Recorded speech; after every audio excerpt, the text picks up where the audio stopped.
Well, hey, how's it going? Good. How are you doing? You ready to do this? This is gonna be fun tonight. Yeah, I'm kind of excited about it. We've got about 7 or 8 races to look at, the key ones locally and then several around the state. So, Yeah, I think I've written down probably, I don't know, 10 or 12 I think that we need to be looking at, but let's talk about that background for just a second. So that so no kidding here, that looks like, I was in uh when I deployed to Baghdad, Iraq in 2006 as part of Operation Iraqi Freedom.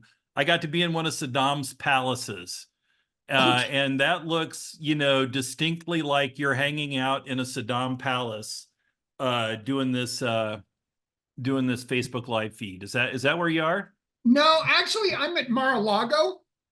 So I didn't have time to change my schedule, so I just decided to do tonight from there.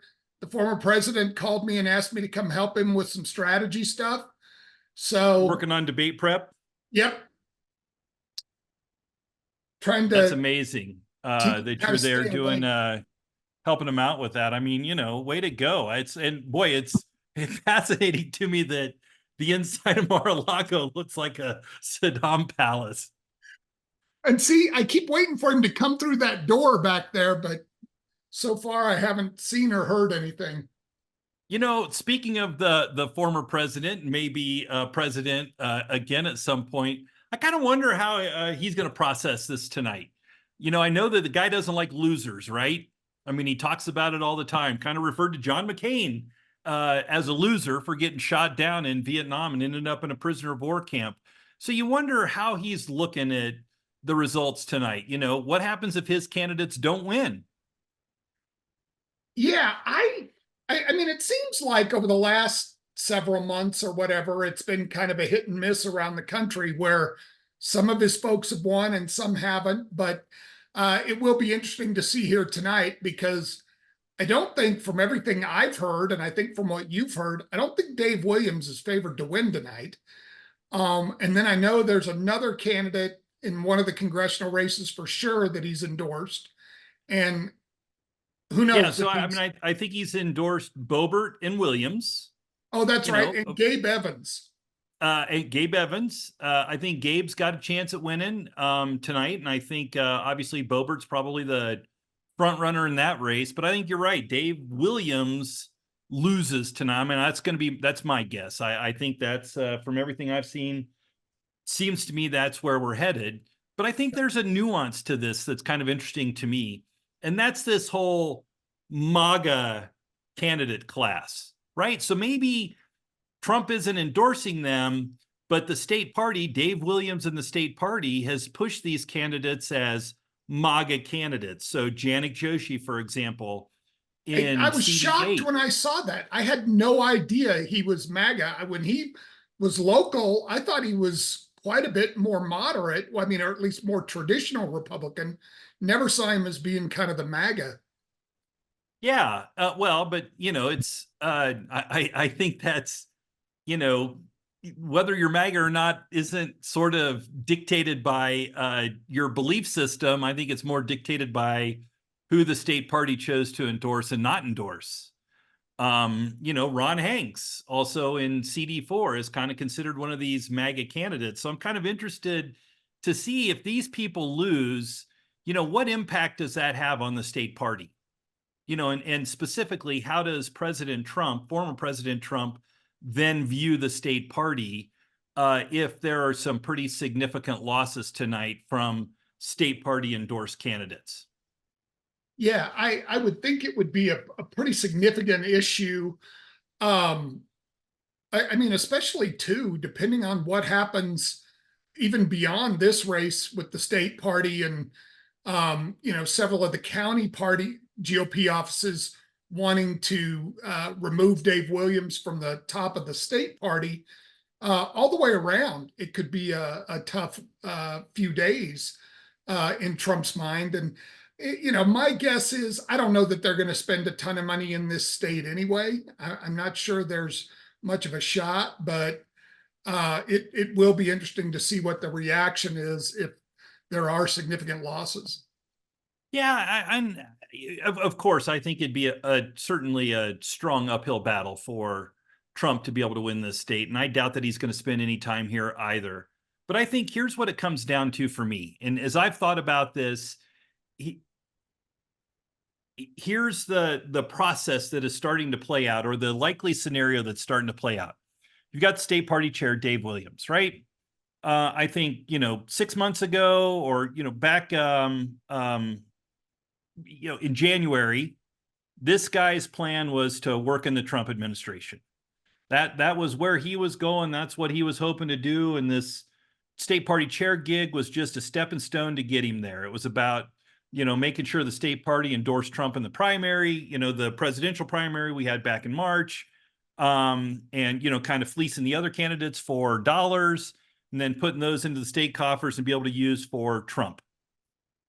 And then all of a sudden, this congressional seat pops open, right? Doug Lamborn decides to retire. He's not going to run for reelection, and it creates an opening. And, now Williams sort of switches focus from, hey, I want to be in the Trump administration to now I want to be a congressman.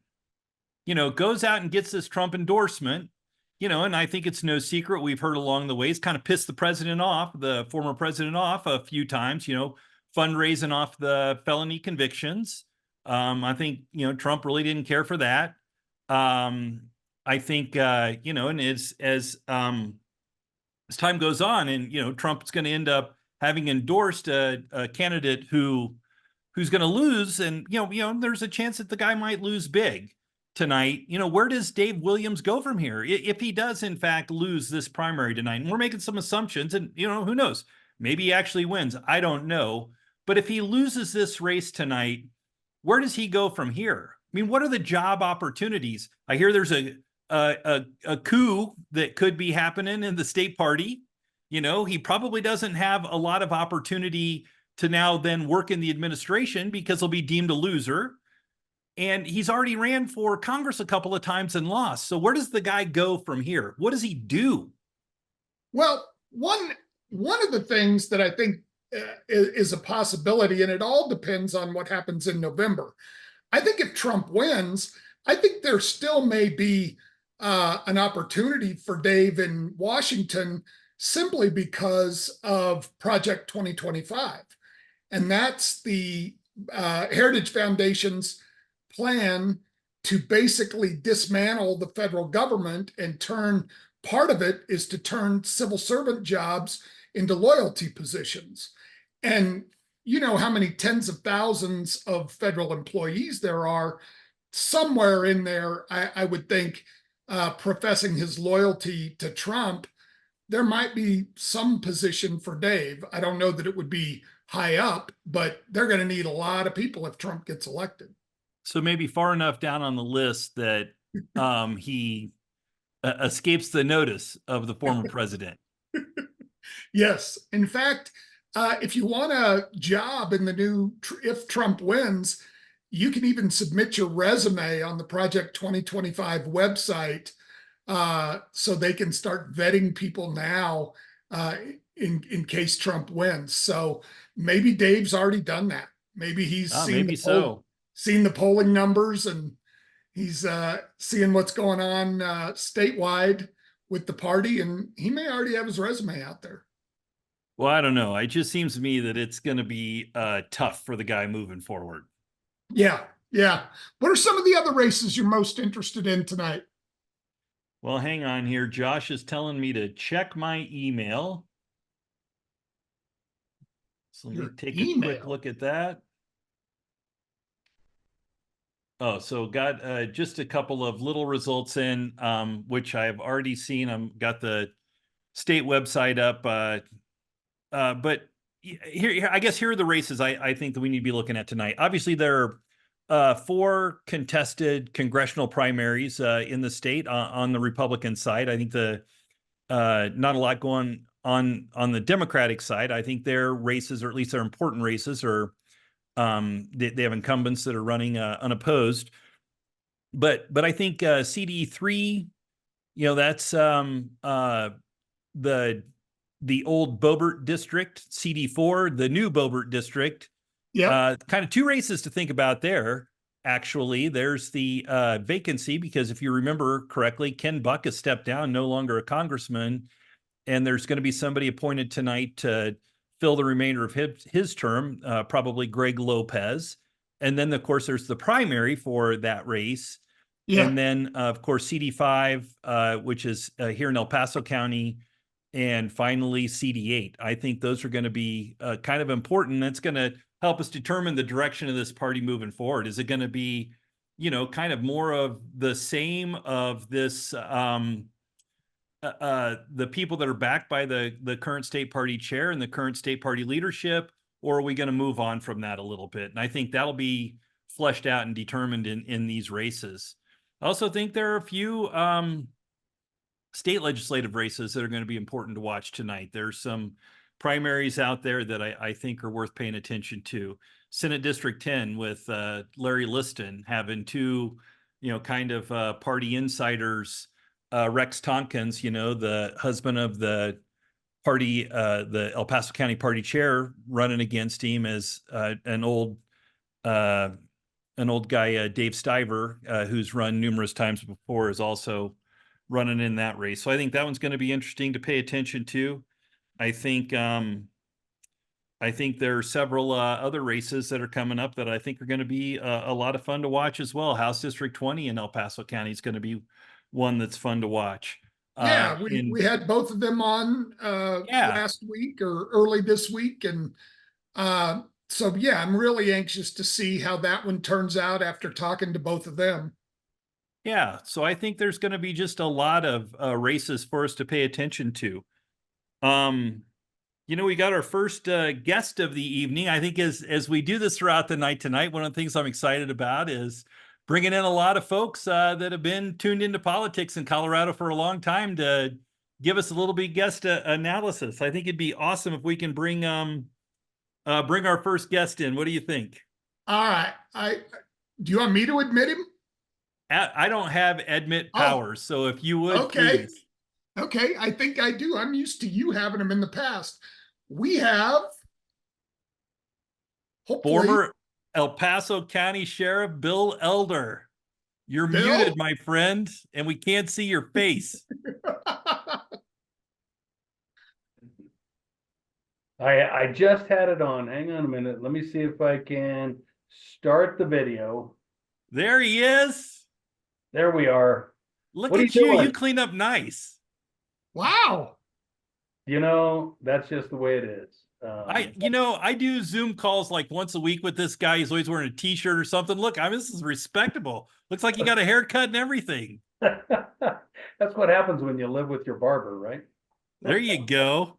Nice. So, Makes it easy when all I got to do is put a bowl on your head and just shave around it. yeah, I've been sitting here listening to you guys talking about all these cool races that are coming up, and trying to keep up with the stuff coming on, with the El Paso County results. So we'll see how this goes. Yeah. I haven't seen any El Paso County results yet, but I think we do have some results that are out there. How you doing, Kyle? You looking good?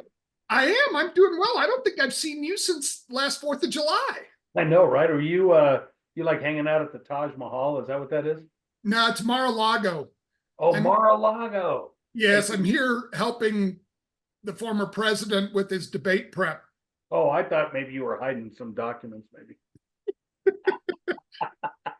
They didn't hide them anywhere. It was like, Can you take us back to that bathroom? I'd like to see what it looks like anyway. Yeah. Kyle thinks he's there for debate prep, but they said, "Hey, would you mind leaving your trunk open?" Yeah, debate. What would that be like? I think it'd be more fun to be at Camp David, watching the live injection process.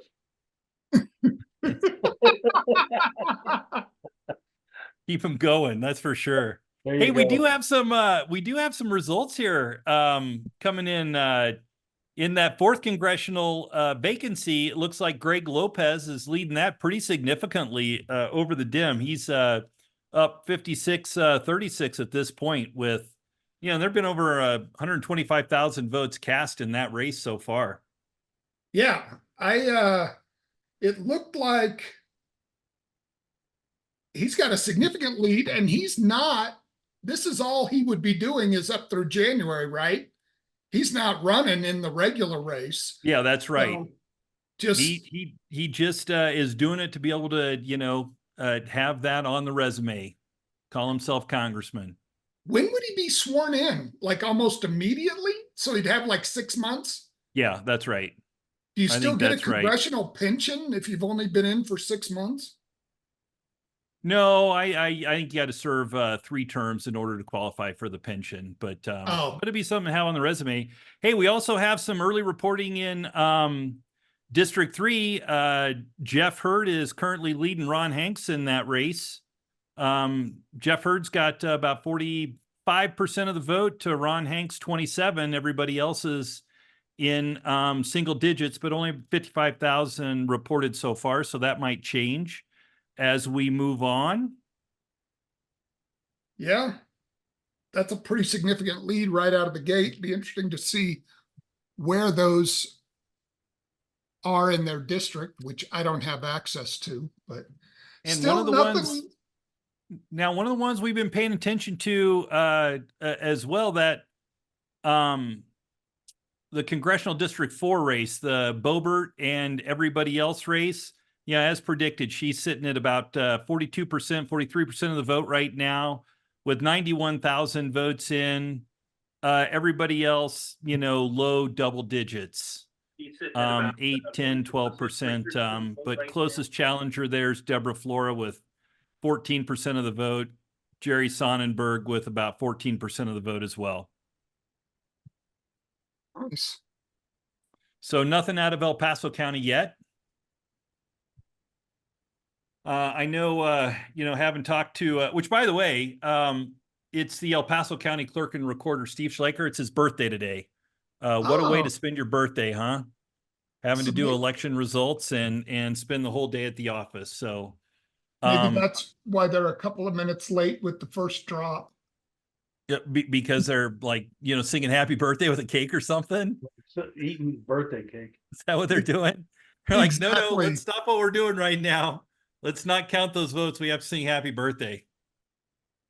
Interestingly, though, I heard with his birthday cake, they actually hand counted the candles on the birthday cake as opposed to using machines to count the candles on his birthday cake. I think they were off by 2. Nice. So I think even with just these early returns, they're already calling it for Lopez and Boebert. Well, I don't know if that's the case or not, but I could see that. I mean, there's a substantial vote that's already in those districts. I mean, yeah, it's going to be pretty hard for anybody to catch Boebert in that race, right? Yeah. She's sitting at 42%. Seems to me that it's going to be hard to catch her in that race. And then in the first drop in District 8, Evans is 78% and Yoshi's 22%. So Wow. that's a pretty big, and they're saying, well, that's with 64% of the votes in. It seems to me that's one of those races that you kind of wonder why the state party did what they did there. Why get in the business of endorsing candidates and supporting people that really aren't in it. I know that Janik Joshi's not even from that area, right? He's from El Paso County. In fact, he served in the state legislature out of El Paso County. I know he spends most of his time traveling these days. So to have him not be around, kind of makes it hard to run. Now, some people have theorized, the reason the state party endorsed him is because of the relationship between Dave Williams, state party chair, and his political consultant, a guy named John Hotelling, and John Hotelling's relationship with Janik Joshi. Okay. I am reasonably confident that Hotelling has, done the political work for Janik Joshi in that race. So, that might be one of the reasons that the state party decided to get into that thing. But, seems to me, that's one of those issues where I mean, obviously, if these results hold, the or the state party's not endorsing the right person. What do you think, Bill? Well, I think you're exactly right. I think that, the party endorsed the people that went through the assembly process, and the people that they could have a say so in who was going to be on the ballot, people that they could control. And Janik Joshi is just another one of those. I mean, I think the people of District 8 saw him as a carpetbagger. They realized that he doesn't live in their district, except for his, whatever the term is for just picking a spot to live. And I think that that's what the election will prove out. Yeah, We and you got to wonder, what does this do for the credibility of the state party? Are you throwing that at me? Yeah, whoever wants to answer it. This is I'm looking at numbers. You guys chat for a second. Well, I mean, the state party's been losing credibility for the last 6 months, in my opinion. And the people I talk to are looking at it the same way.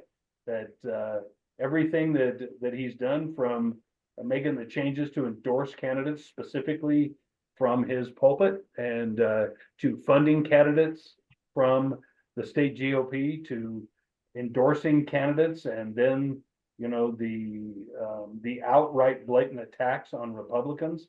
I think they're losing credibility by the day. we get hate to We've got interrupt you here, but we got our first results in for Cranks CD5. ahead, Cranks up by more than 2-1.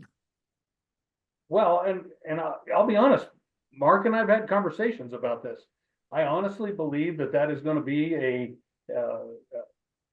22% spread by the time the whole night is done. I don't think Dave Williams has done himself any good. And I think when this is all said and done, it may be greater than that 22% spread. Right now we're looking at 50%. No, it's Right 2 to now 1. it's a 34% spread. Yeah, it's 34% spread.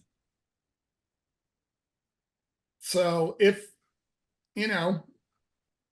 the rest of and I'm assuming that drop is all the ballots they received before today.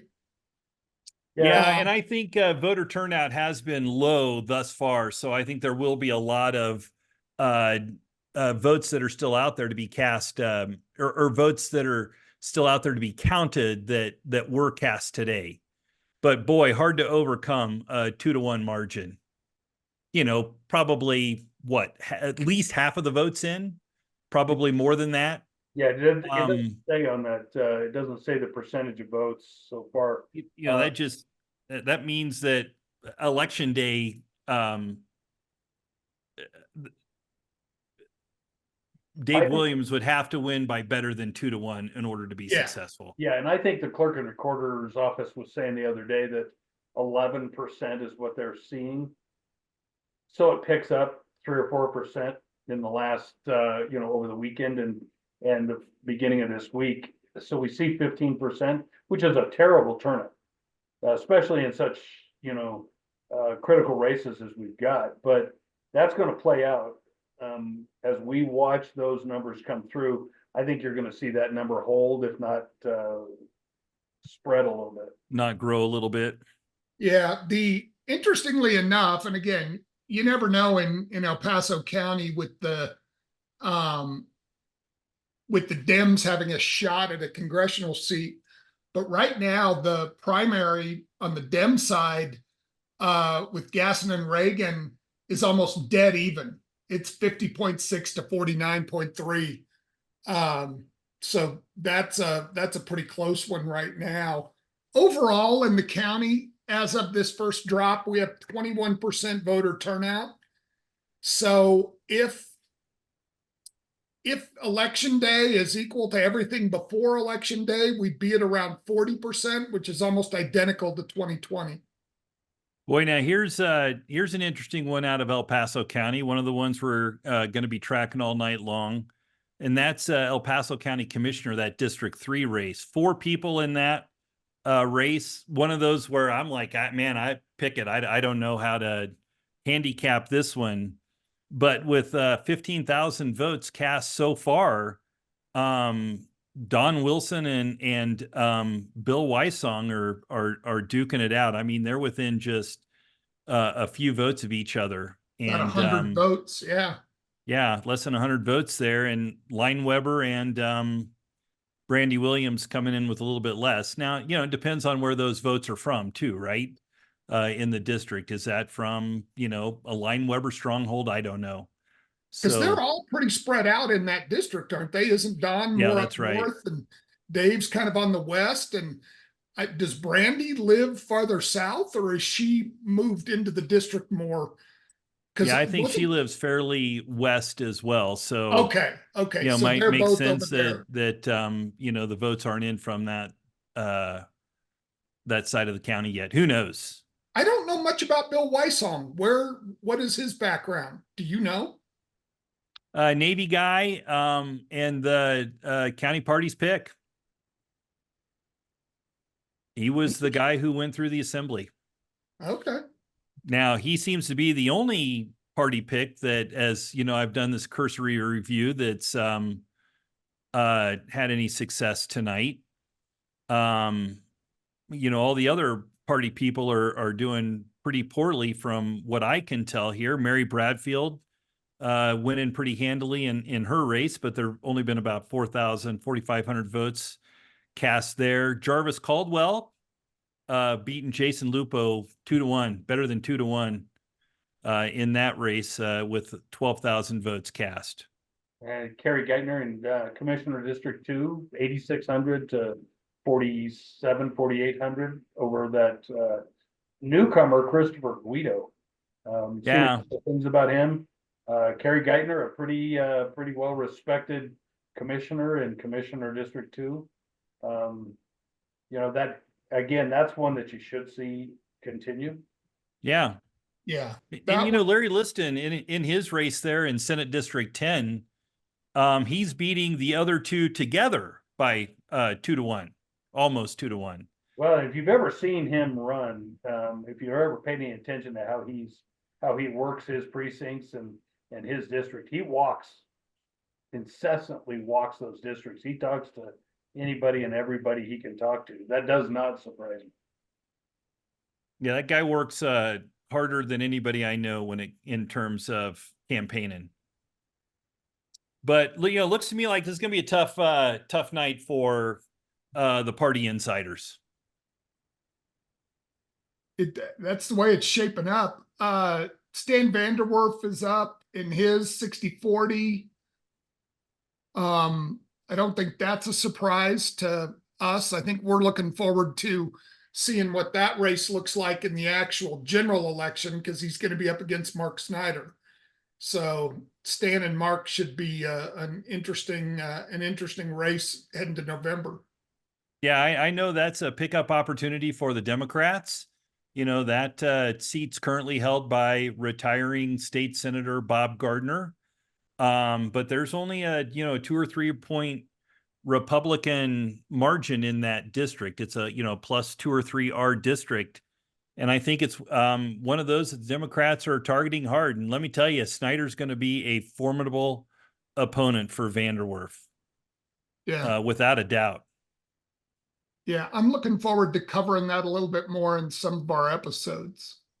Yeah, I think that'll be a good one to cover. There are a couple of Democrat races that I thought would be interesting to look at tonight. Again, most of theirs aren't competitive, but I know Senate District 19 is going to be one of those competitive seats. A guy, newcomer, Obi Ezedai, running against Lindsay Doherty there.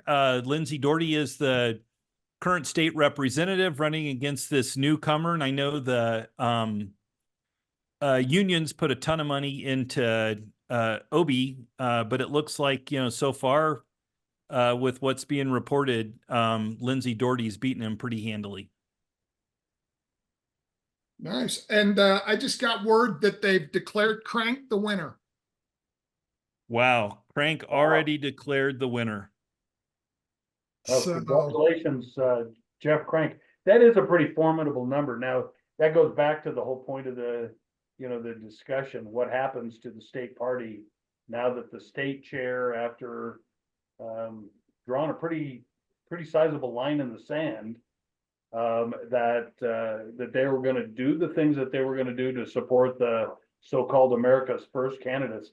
What does that do to the state party? Do they have a future acting as the state party? Or are they gonna, like you and I were talking earlier today, Mark, are they gonna turn around now and support people like Jeff Crank and the others that, how's that gonna work? Yeah. Yeah, who knows how that's going to look moving forward. I think the other dim seat that we're looking at, Sean Camacho, is beating incumbent Elizabeth Epps and winning pretty handily 2-1 in that race as well. So I think that's kind of interesting. Only two Democrat races, that are really, I think, that were in doubt or questioned as we're coming into tonight. Yeah, so a little bit back um on the Trump and Crank race and kind of what you were talking about there, Bill. Because Mark, you brought this up when we interviewed Jeff, and I think you even asked him this question. I mean, now with Crank winning that race and the odds-on favorite to win the general in this county, so if Boebert wins, and then there's one other House district or congressional district that the Republicans have, so they'll have 3 seats. Is that correct? Well, I'm sorry, say that again. The Republicans will have 3 congressional seats, more than likely. Jeff and Boebert, and the other one, which I'm drawing a blank on, but Heard. Oh, that's right. So basically what you have is those 3 are the top of the Republican Party in Colorado. That's the Republican Party leadership. And again, 2 of those 3 aren't MAGA. So maybe that helps kind of swing the state party back the other direction a little bit. But I mean, they're the leadership. Yeah, I'll put one caveat to that. I do think, if Gabe Evans wins this primary in CD8, which I think he's going to, I think that will be targeted as a pickup opportunity for Republicans. I know the Democrats aren't in love with Caraveo there. And, she's, a lot of folks thought she wasn't going to win in the first place the 2 years ago when she ran that race. So I think there's a pickup opportunity there for Republicans, and Gabe Evans is endorsed by Trump. So, he would be, I guess, for lack of a better term, a MAGA candidate as well. Although so it'd be 2-2. Oddly, though he is endorsed by President Trump, he is not part of the state party endorsed list of MAGA candidates. Janik Joshi's the guy there. So yeah, well, I think that makes it interesting. I think what I saw was that Gabe didn't even actively pursue the state party's endorsement. Yeah, say that again. Yeah, Gabe did not actively. No, he didn't of course. even go why after. would you? Yeah, but again, the irony being, you would think as a Trump endorsed candidate, that would have been something he would have sought out, because it probably would have been pretty easy. So we have a question in the comments section. Okay. First question: who will be the Democratic candidate in CD4? I think that remains to be seen, but right now, Tricia Calavarsi is the leader in that race. She's got 45% of the vote. Ike McCorkey's 40% of the vote. So that one still remains to be seen. I don't think that's going to matter as much tonight, who the Democrat is tonight. I think if we're here 2 years from now, the Democrat in that district is going to matter a whole lot more. Yeah. Because I think, the Democrat strategy there is just going to be to, beat the snot out of Lauren Boebert over the next couple of years in order to soften that district up and maybe have it go to a Democrat again. People forget that district was actually controlled by Betsy Markey, a Democrat, before Cory Gardner won that congressional seat 10 or 12 years ago. So if you're watching this tonight, you want to leave a comment, ask a question, please do. You can leave it in the comments section of our Facebook Live page. We'd love to hear what your thoughts are on these elections as we're figuring out what's going to happen in Colorado moving forward. Seems like it's going to be a rough night for the state party chair, and state party endorsed candidates. Hey, Josh, you made a comment 11 minutes ago. People are getting rolled. Give us an idea of what your thoughts are on that, will you?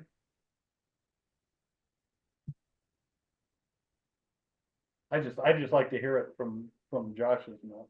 Yeah, we know what he's talking about there. Seems like it's going to be a rough night for, again, a lot of folks in the state party. I figured a lot of these races would be a little bit closer at this point, but it seems like maybe this is going to be one of those nights where there's not a lot of drama. Now, I think here's something that seems interesting to me. I was talking to one of the political consultants today that had been supporting candidates that are not part of the state party endorsed group. And she was telling me that she held money back because she just assumed that there was going to be challenges to the election results and they were going to engage in recounts and have to go through that whole process. But it seems, in a circumstance like, say, for example, in CD5, where Crank is beaten Dave Williams with such a handy margin, what is there to recount, right? I mean, what claim can you make to say, hey, if only these votes had been counted correctly, or the votes in this trunk had been taken to the clerk and recorder's office? I mean, shoot, the way this is looking, Dave Williams would need, votes to be left in a freaking tractor trailer. Exactly. Not counted. You're going to have to hand count it. You're going to need 4 hands. Yeah. I mean, that's a lot. So what do you think? Just take a look at Senate State Rep 21. That's Mary Bradfield. 4,400 total votes cast. And 2,200 of those, or 2,200 votes towards Liz Rosenbaum, the Democrat in that area. What do you think about that? I mean, the two people that are running against Mary are not very well known. I don't know that I've heard either one of those names. Mary, very positive, hard worker. 2,100 votes, little under 50% maybe. How does that stack up, you think, in the general against the lone Democrat, Liz Rosenbaum? Yeah, first of all, that district traditionally has very, very, very low turnout because, while the people that are on Fort Carson are counted in the census, most of them aren't Colorado voters. So there's, typically very low voter turnout there. But I think this is one of those districts where it's going to be hard for a Democrat to be successful there. I believe, the Republicans are going to unite behind Mary Bradfield. Hopefully that's what's going to happen. And she'll handily beat Rosenbaum there. I just can't see that happen in a different way. Now, I think the race I'm sorry, go ahead, Kyle. I was just going to say, we have our next guest ready to join us. So if that's okay with you guys, I'm going to let him in. Welcome, Vince Bizdeck, the editor of the Colorado Springs Gazette, the Denver Gazette, and Colorado Politics. Vince, hey, what's happening? Look at that. Good. You're even at work. Night's moving fast, isn't it? It is. It is. So thanks for being here. I was worried you might say no, and I was going to have to call your mom. And Don't do that. Don't do that. Don't do that. So, what do you think from what you've seen so far, Vince? It's kind of a split screen for me, but my main takeaway right now is the moderates are winning in a lot of places. definitely in Congressional District 5, right? I see Dave Williams losing to Jeff Crank. I think Jeff Crank has 68% to 32% for Williams, and he's definitely the more moderate Republican there. You Yeah. know, in the Can I push back on you just a little bit there, sure, Vince? I yeah, don't see this as a moderate conservative thing, because I think Crank could tell you he's a conservative guy all day long. And I think he is a traditional conservative. I think it's more MAGA versus not MAGA. Is that fair to say? I like that. I like that. I do think, somebody like Jeff Hurd was the only one in that third congressional district who wasn't embracing Trump, right? Every other candidate was, and he's winning, and it's a pretty Trump heavy congressional district. So that's interesting to me. He was beating Ron Hanks, 44 to 27. So I think that follows your theory, Mark. I also see, in the eighth, the more traditional Republican is winning there, but he was endorsed by Trump, Gabe Evans. So that's why I think there's a little more moderate kind of theme there because he's still a MAGA guy, but to Yeah. me, he's a more traditional one. And then my moderate thing kind of carries over into the Democratic side because I was looking at House District 4 and House District 6, and it looks like the moderate Democrats are winning over the more progressive ones there. I think So that is true. that's where that's where I see sort of a coming to maybe just away from the crazies toward a more traditional candidate. Or if you're crazy, it's the uniparty. The uniparty's winning. That's That's the it. latest term. Yeah. Those that are not MAGA or whatever, they are uniparty elite establishment candidates. Yeah, I think that's where we are right now politically is when you look at some of the MAGA candidates, anybody who's not a MAGA candidate is technically a little more moderate, even though they're very traditional conservative Republicans. It's just in the face of the other side, they come back just slightly to the left a little bit. That's what sort of kills me in all of this. I think I'm a pretty conservative guy. But I don't believe the election was stolen in 2020, right? Just not something that I haven't seen evidence of it. I'm an old prosecutor, an attorney. Show me evidence. I'll be happy to look at it. I haven't seen any evidence. But, when you look at traditional Republican values, limited government, pro Second Amendment, pro life, all of that stuff, I'm that guy. Yeah. Yet I've been called a rhino so much, I think I'm starting to grow a freaking horn. And I think you're more typical of Colorado, right? I mean, we don't have a huge embrace of some of those values about the election was stolen and the MAGA values out here as much as a lot of other states. Don't you think, Mark? Yeah, I agree. And I think, what my party did on January 6th was wrong. I expressed that view that, hey, breaking windows and breaking into the Capitol and sitting in Nancy Pelosi's chair in the speaker's office is wrong. I say that. Somehow that makes me a Republican in name only. I don't get it. Or, some sort of moderate. I'm not a conservative guy. And I'm like, what? Look at my values. Look at where I stand on the issues. By the way, my entire time in the legislature, never anything less than an A rating from the NRA.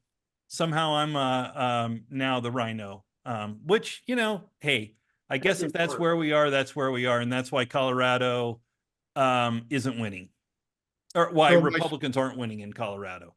my split screen on this, Kyle, is the Boebert race, right? Which seems to be a function of the splintering of the opposition against her more than anything, right? But it makes it look like she made a good move, moving congressional districts, right? It's that and the $1.4 million she came to the table with and sucked up all the fundraising oxygen in the room. Well, Yeah, she would not have been that's one of those things again that it was such a so many candidates in there. It obviously it was a very smart move on her point, but I think, Mark, to your point a little bit ago, they're gunning for her next time. And I don't know, does she move down here and run against Crank? What's her next move? You know, it's interesting, Kyle, I went to a debate where she said, oh, I'm not a firebrand anymore. So it'll be interesting to see if she moderates because of everything that's happened in the last few months. I have a hard time believing that, but that's what she told the debate audience. I'm not a firebrand anymore. Well, I'll if make you a one of bet. us says Beetlejuice 3 times real fast, she might show up You know, yeah, and tell us. I think she wins this thing handily. But bump. I think that I think she is going to be Is a there a pun firebrand. in there? Oh my Yeah. God. Oh my God. She's gonna Handily double down. Beetlejuice, I don't know. I know, right? She's gonna double That was down. good.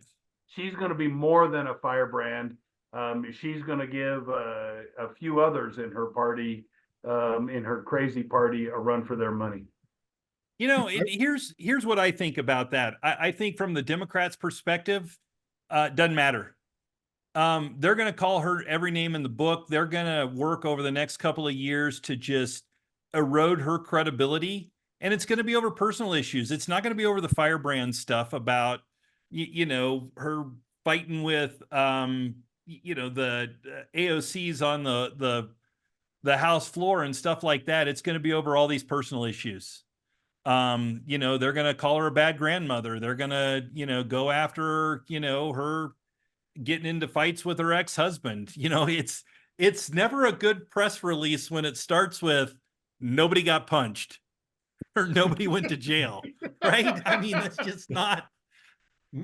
Mark, I also Well, think it's interesting. She's the only state party endorsed Republican that's winning anything in this election. And it's got to be kind of a wake up call for the state Republican Party too. Kyle, I don't know what you think. Does this make a difference on the recall effort for Dave Williams, or what do you think? I think it adds momentum to it. I just gotta believe that if they fail that badly, I mean, you look at was it 2 years ago they lost seats in the state House and Senate when they were expected to pick up seats, and he was in charge, I believe.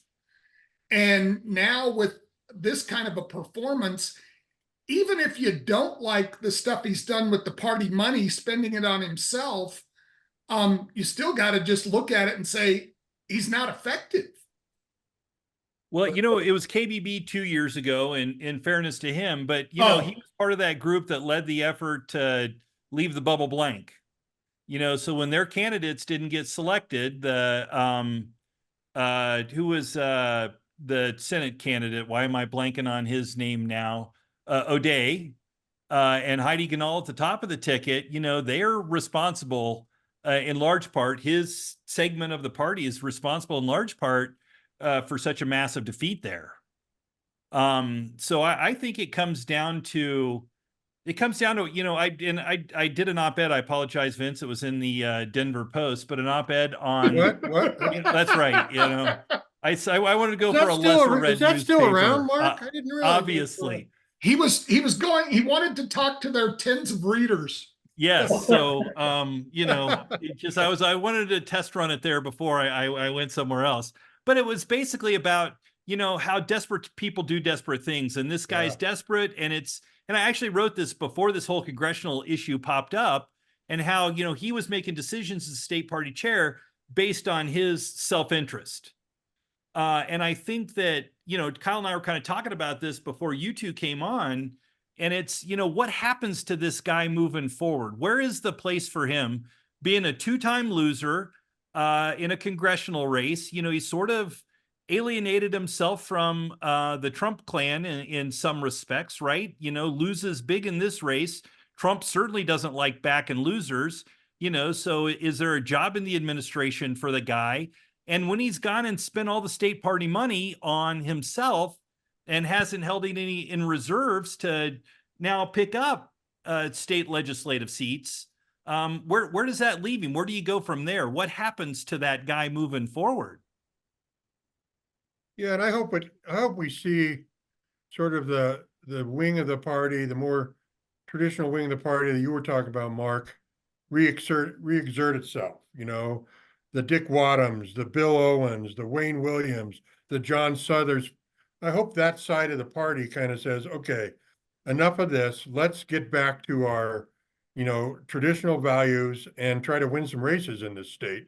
Because this I think is sort of the death knell for any sort of more extreme, very MAGA kind of approach working in Colorado, I think.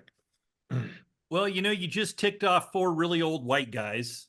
Um, as I'm looking at the Kind of screen, like seeing what we have here. kind of 4, 4 kind of old white guys. Yeah, I mean, I get what you're saying. I get the point. It would be great if we could get back to some sort of traditional kind of republic. I don't like to put it in terms of conservative versus moderate. To me, it's reasonable versus unreasonable. I was like to say, I'm a conservative Republican, but I always tried to be a reasonable Republican, right? If a Democrat had a good idea and I could work with them on an issue, I did it because it was the right thing for the people of the state of Colorado to do. That didn't mean I was compromising my values. That didn't mean I was selling my constituents down the road. It meant I was trying to be reasonable and work to get to solutions that work for my constituents and everybody that lives in the state of Colorado. And we've just gotten too far away from that. But I think, Vince, to your point, the problem becomes this. Who is there? Who is it that's going to take over? I know a former sheriff from El Paso County that would be an awesome state party chair, right? Like John Anderson, Terry McKeever. Well, in fairness, the guy before you almost ended up with some convictions, and I know that's popular in the Republican Party today. So maybe so. I don't know. So I predict just like every other time he's lost, he doubles down, he throws more slander, he throws more names, and he goes out on a rail of fire. That's what I predict. I don't see that there is anything that he does that does anything to kind of heal the party. I agree with you, Vince. I think that you would hope that the remaining powers that be find a way to resolve that. A bunch of us have had that conversation. Mark and Bob Gardner and I have had that conversation a number of times to try and figure out how do we solve this? How do we figure out a way to bring our party back to some dominance? I think that the crazy train has taken over. They've definitely taken over in El Paso County to the point that I think that people are leaving the party right and left. Well, and you, I mean, that message.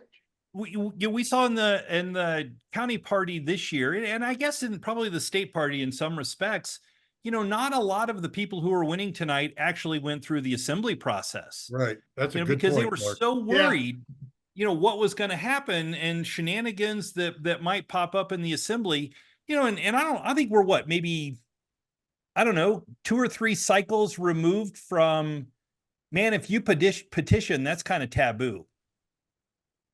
Yeah.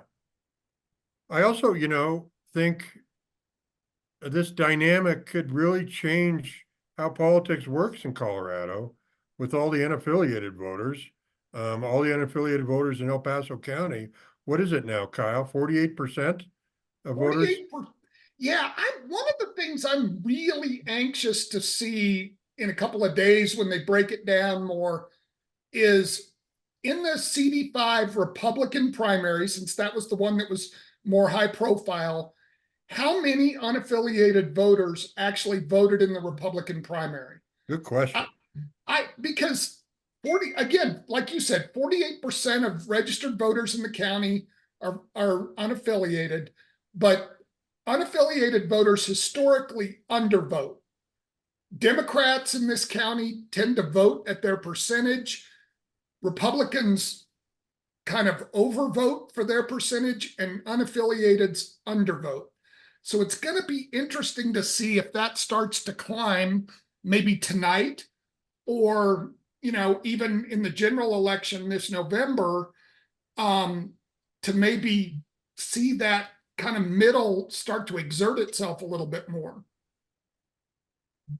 Well, yeah. And Kyle, I've been studying this ranked choice voting ballot initiative that may be coming this fall, and I know I'm getting ahead of myself, but, you know, imagine if we were in a non-party primary where we all voted for everybody. And then I think the unaffiliateds do wield more power. And it's hard for me to believe that that might pass this fall, but with the number of unaffiliated people in the state, who knows, right? I don't know what you think, Bill or Mark, but I'm fascinated by that push. And it seems to be coming out of this, you know, desire to be unaffiliated, right? Well, I think that makes them relevant. I think that gives some relevance to the people that don't want to be affiliated with either the Democrat or the Republican Party. It gives them the ability to kind of take a swing anyway, whether they, you know, as long as they get an at bat to help Mark along with some kind of baseball analogy.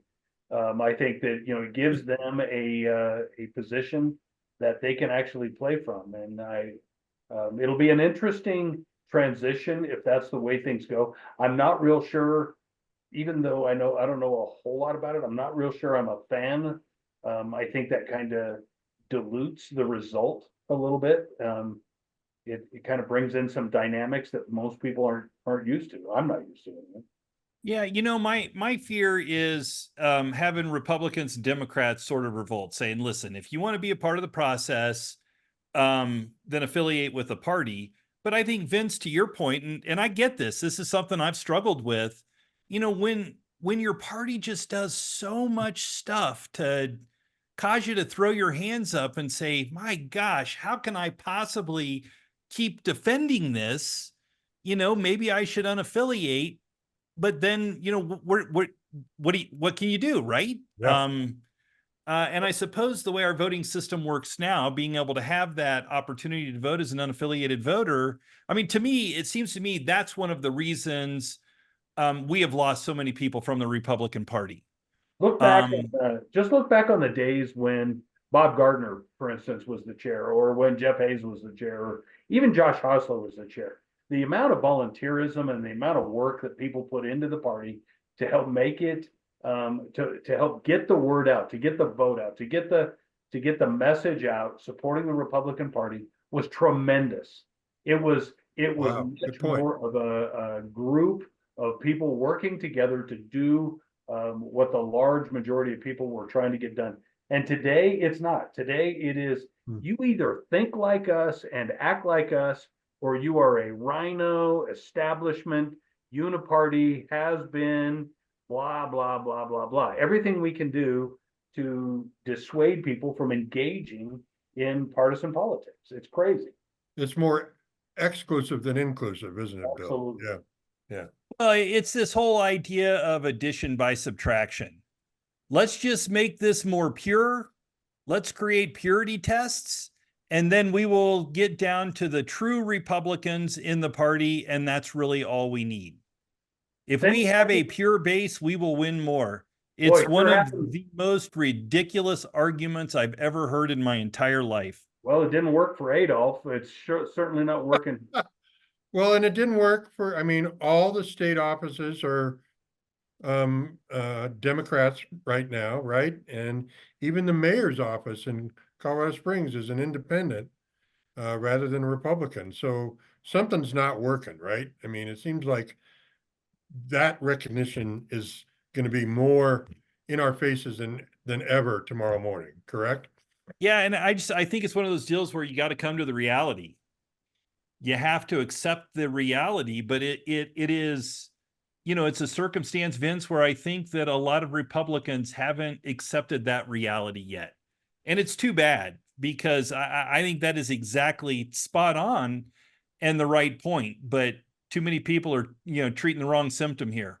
Yeah, good point. Good point. So sorry I had to step out. Don had some questions about his opening statement Thursday night. So I thought you had to clean the Taj Mahal or something behind you there. No, I'm at Mar-a-Lago helping Trump with the debate prep. Oh, is that it? Okay, got it. I asked him earlier, Vince. I asked him to take me back to the bathroom so I could see the boxes. He's Kyle's like playing Biden in the debate, so he just sits there and says nothing. So that's kind of where he is for debate prep. I'm practicing my freeze. Yeah, there you go. The a couple of things I wanted to go back to a little bit on the CD4 is, if you think about it, I know there's a lot of people in the race, but again, 6 out of 10 people aren't voting for Boebert in the Republican Party. So it's not like there's some overwhelming love there for her. It's just that it's so divided, and that would be interesting. On the other side, running the Dem side, even though I know, Mark, you were saying she's likely to win the general, but on the Dem side, it's actually a little closer than I had thought. Calvarese is at 46% and McCorkle's at 40%. I mean, I don't know, again, what all's in from that race, but the Dem side could get more interesting up there too. Yeah, I don't think we've seen an update thus far. And No. again, I don't think this is a circumstance where, the Dems are going to be targeting that seat this cycle. I think, they're more interested in engaging in the long play. Yeah. For that district, you think, Mark? Is that Yeah, what you think? absolutely. I've been talking to some of my friends on the other side of the aisle, and here's a little secret for you. I have friends on the other side of the aisle. Maybe that's maybe that makes me a rhino. I don't know. But you know what they're telling me? They're telling me that they're gonna, just like they were targeting her in 3 this cycle. They'll lay the groundwork and just beat the snot out of her in 4 over the next couple of years. And call her every name in the book and beat her up pretty good. And then they'll target her there. Do you think my chief political writer, Ernest Lunning, Kyle, thinks Calvarese is going to win, and you don't think she has a shot, you guys? In the general? In the general? Ernest thinks she could win the general? No, Oh, just thinks she's going to win this primary. But Ah. he also is of the view that she can't win the general. But you're right, Mark. Having Boebert in office is kind of probably a fundraiser for Democrats all over the state, really. It's funny. I went to the Rolling Stones concert last week, and I don't know if you heard what Mick Jagger said about Lauren Boebert, but no. he took a tour back down at the Coliseum where he had his first Denver concert in 1965, and he was walking around and he said, something smelled kind of funny there. I wasn't sure if it was the Ralston Purina plant or Boebert was vaping around the corner or something. Wow.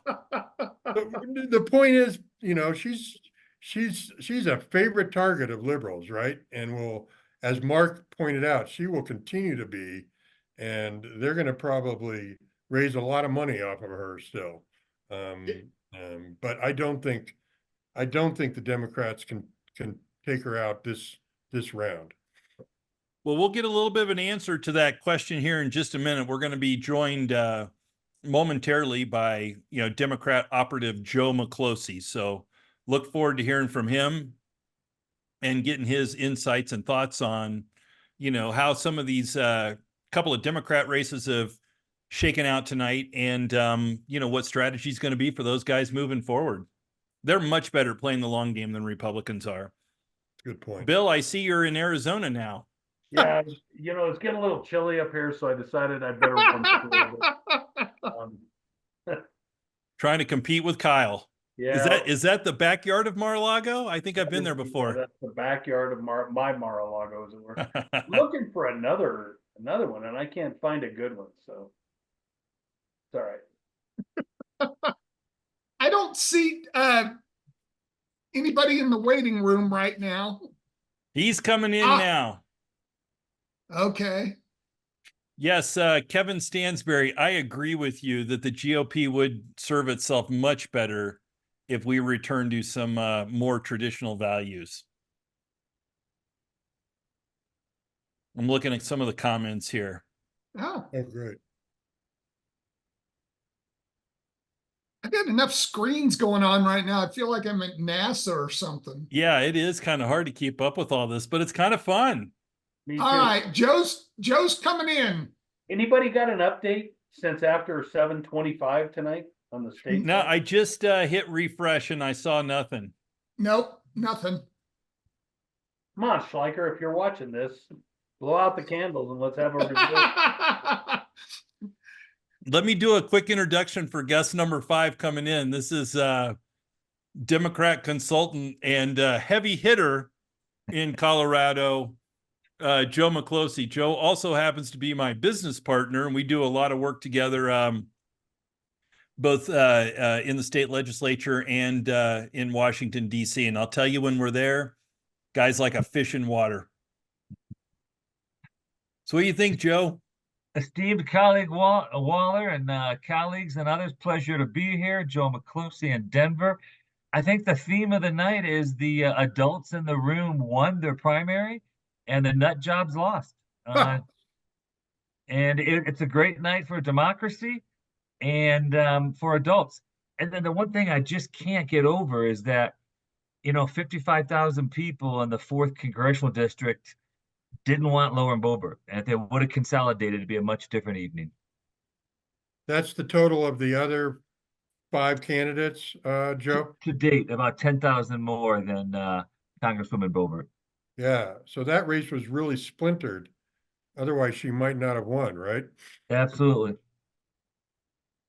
Joe, do you think if Calabrese wins, she has a shot at unseating Boebert this fall? I really do, because I think she can easily raise $25 million nationwide.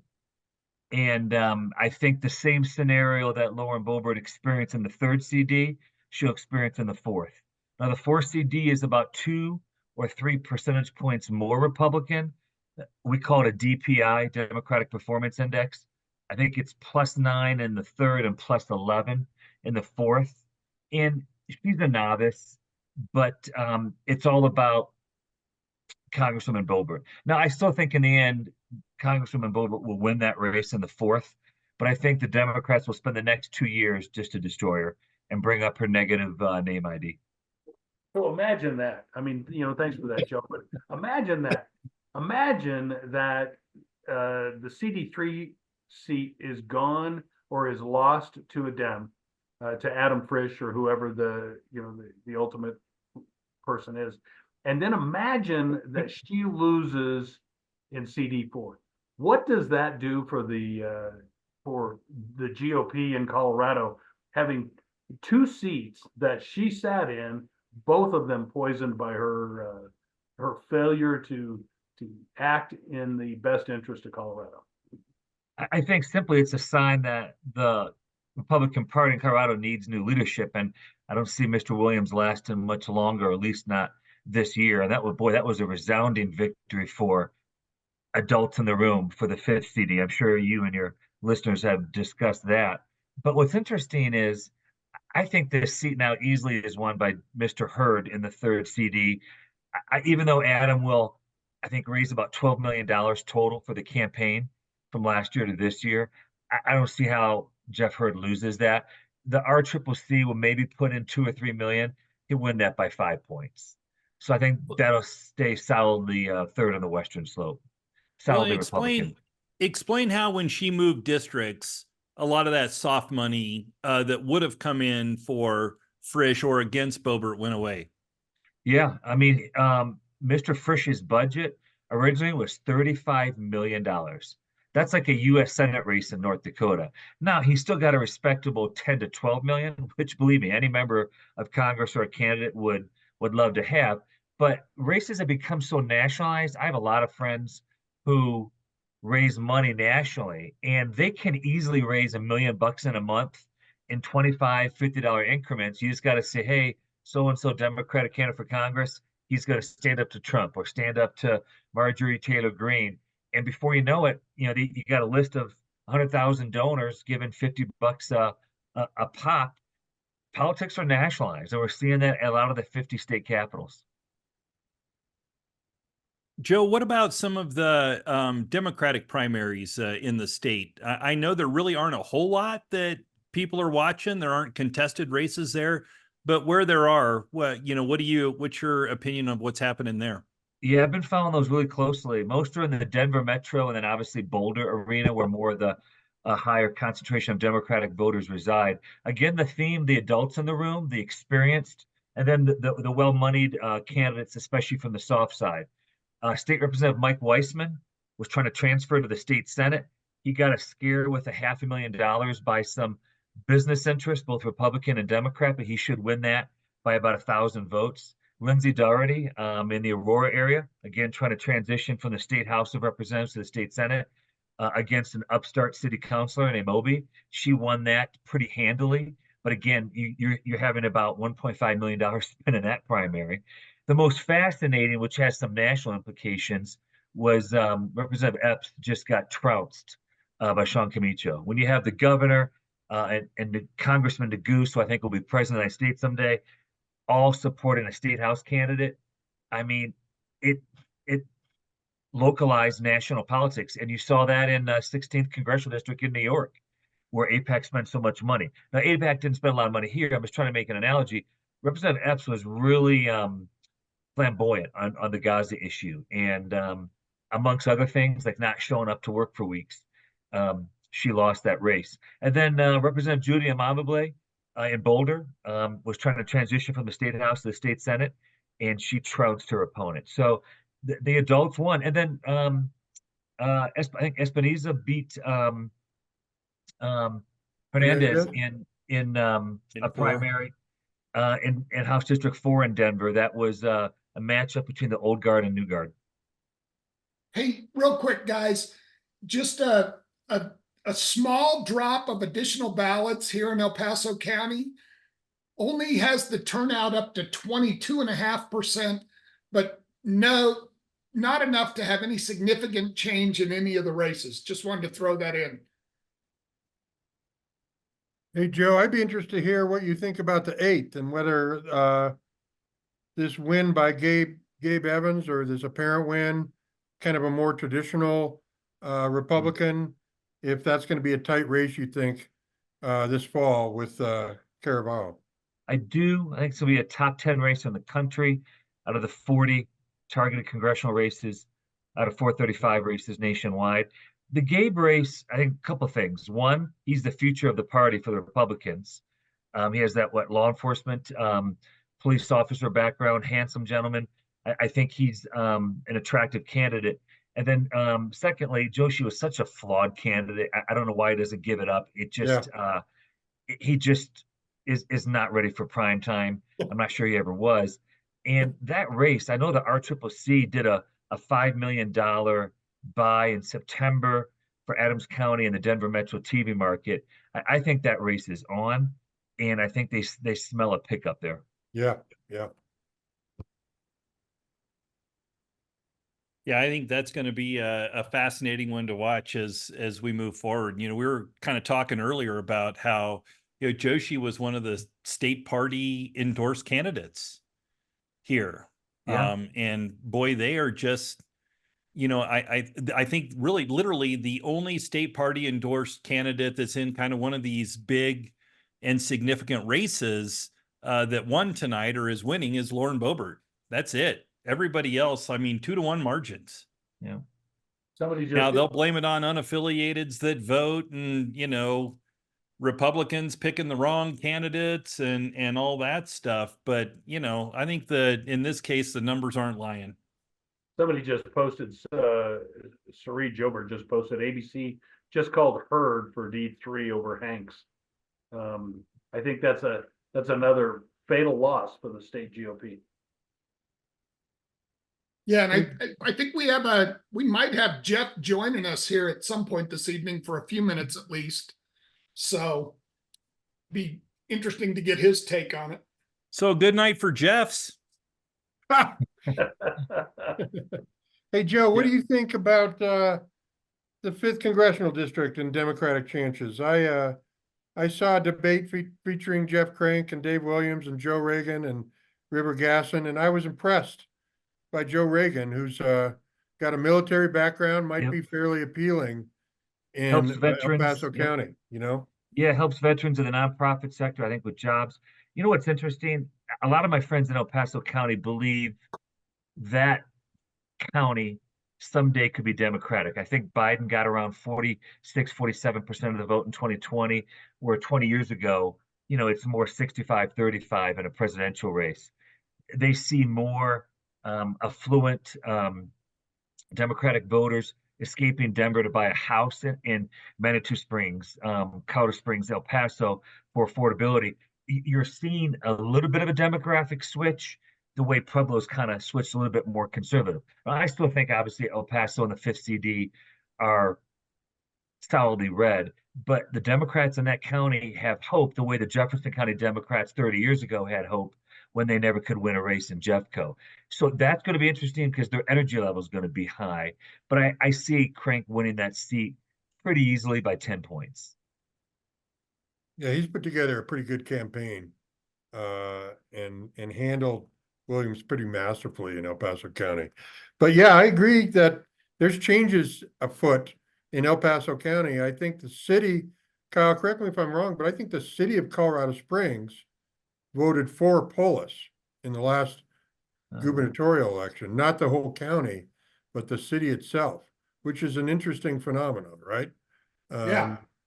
And there's 48% unaffiliated in El Paso County now, Joe. So it's a changing county for sure. Well, I think part of that, Vince, I think that the GOP candidate felt like it was a stronghold for Republicans, and Yeah. kind of blew past it. Yeah. Haphazardly campaigned, haphazardly put in any work, and I think she could have performed better had she spent some time focusing on. We must upset Mark. He just left. I think that I think she could have done better if she would have stuck it out, and she would have played the cards that she was being given in El Paso County. Then it didn't help her when the El Paso County GOP turned their back on her and gave her some grief. That did not help her. So you're talking about Heidi Ganahl, right? And yes, sir. How did they turn their back on her, Bill? Well, I think the El Paso County GOP didn't feel like she was worthy of their endorsement, and she didn't walk in and kiss the ring of the leaders, and I think that they kind of shunned her a little bit, and that didn't do her a lot of good with the crazy side, the clown shoe, as it were. But Hey, guys, we're going to make this a 6-pack. We are about to be joined by Senator Bob Gardner. The best orator I've ever heard in our state Senate, Bob Gardner. Bob, are you there? Oh, Muted. you're muted and video turned off.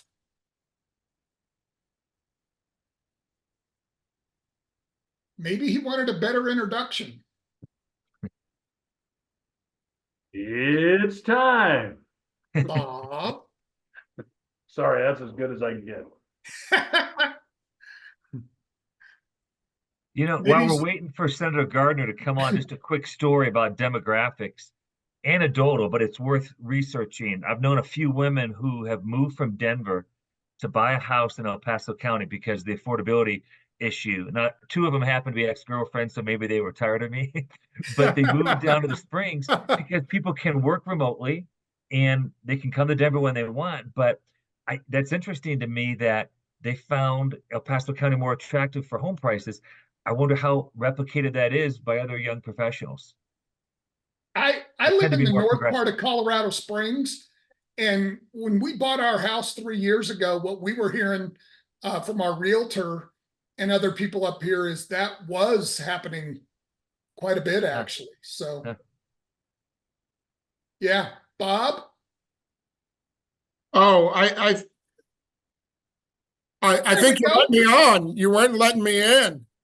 Oh, I clicked you in a little bit ago. Sorry, maybe I didn't do it correctly. Well, yeah, you had me muted and I couldn't turn on my camera. So, Oh, sorry. you know, you must have been listening to somebody from the Colorado General Assembly.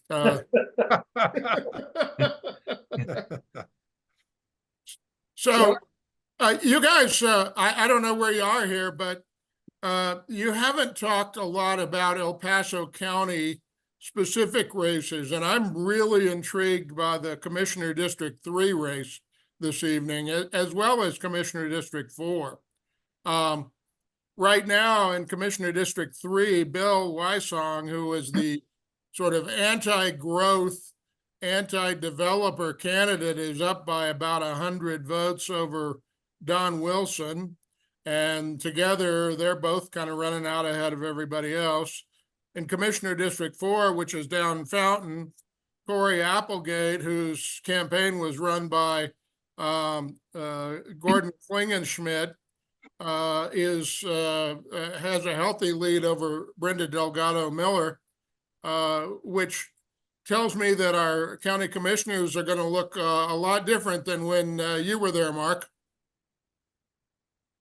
Well, yeah, I certainly think that 4 is an interesting race. I mean, that one looks like it's maybe gotten to the point where they'll call that for Applegate here pretty soon.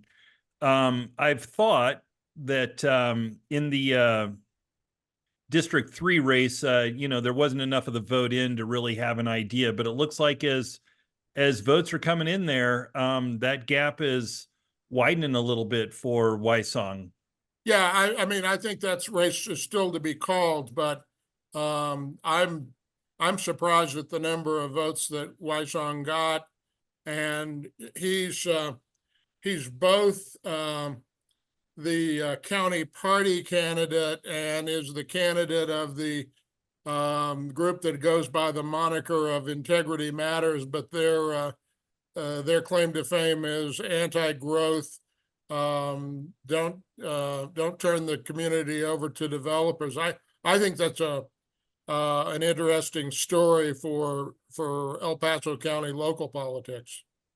But haven't we seen that, boy, across the board? I mean, I think, and Vince could probably talk to this a little bit. It seems to me that in El Paso County, whether it's been, Monument or Colorado Springs or Fountain, we really have seen this anti-growth element pop up and start to win a lot of elections.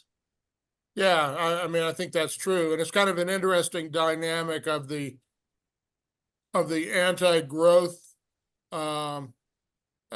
faction, if you will, or stream of politics, and the intersection of that with the MAGA party internal politics along with it. Now, if Corey Applegate wins down in the fourth CD, which I think looks pretty likely. I do think that Deidre Duncan, who's the Democrat candidate down there and sits on the Fountain Council with him, that's going to be a race to watch all of a sudden. We could very well end up with a Democrat on the El Paso County Commissioners, which would be the first time in Wow. 30, 40. Almost 50 years. Yeah. Yeah. So, I mean, what do you think, Bob, if you've seen the CD3 race, Naomi Lopez is, at least by these numbers, 9,200 votes. It's 2/3 of the combined GOP race in that Commissioner District 3. That Commissioner District has always been right on that ragged edge. There's been 2 or 3 good challengers in the past that have kind of rocked their world. Yeah, no, I think you're right, Bill. I think that's exactly right. So that to me, as I was listening to you all earlier, I thought the one story here locally has been that set of races and what it means for our local community. And my close political advisor told me before I went on that I needed to talk about the the race there. So you guys will know what I'm talking about. Do we get to hear from do we get a cameo from your close political advisor? Come Well, I don't on. know. She left Come the room. on. She Come left the on. room. I don't know. Well, I don't know. tell If I her can get her- this. This I is can get her old to white come back. guyville happening Exactly. right now. We need some credibility. Yeah. It would be lovely to have, somebody with different anatomy get into this thing. Well, I know. I know. Bob, you Oh. have her step in. I'll have Joy step in. Well, okay. Well, don't you see her hand moving behind me?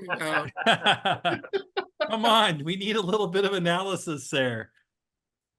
So, well, you guys have talked about the other races. Well, how about your race, Bob? The race for the seat that you currently sit in.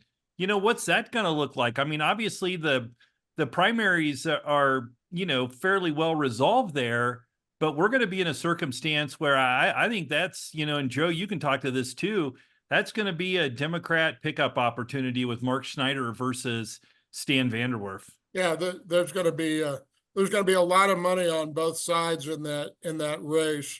It's about, depending on how you do the calculation, I think you said earlier, Mark, it's +2 to +4 Republican with 40+% unaffiliated voters.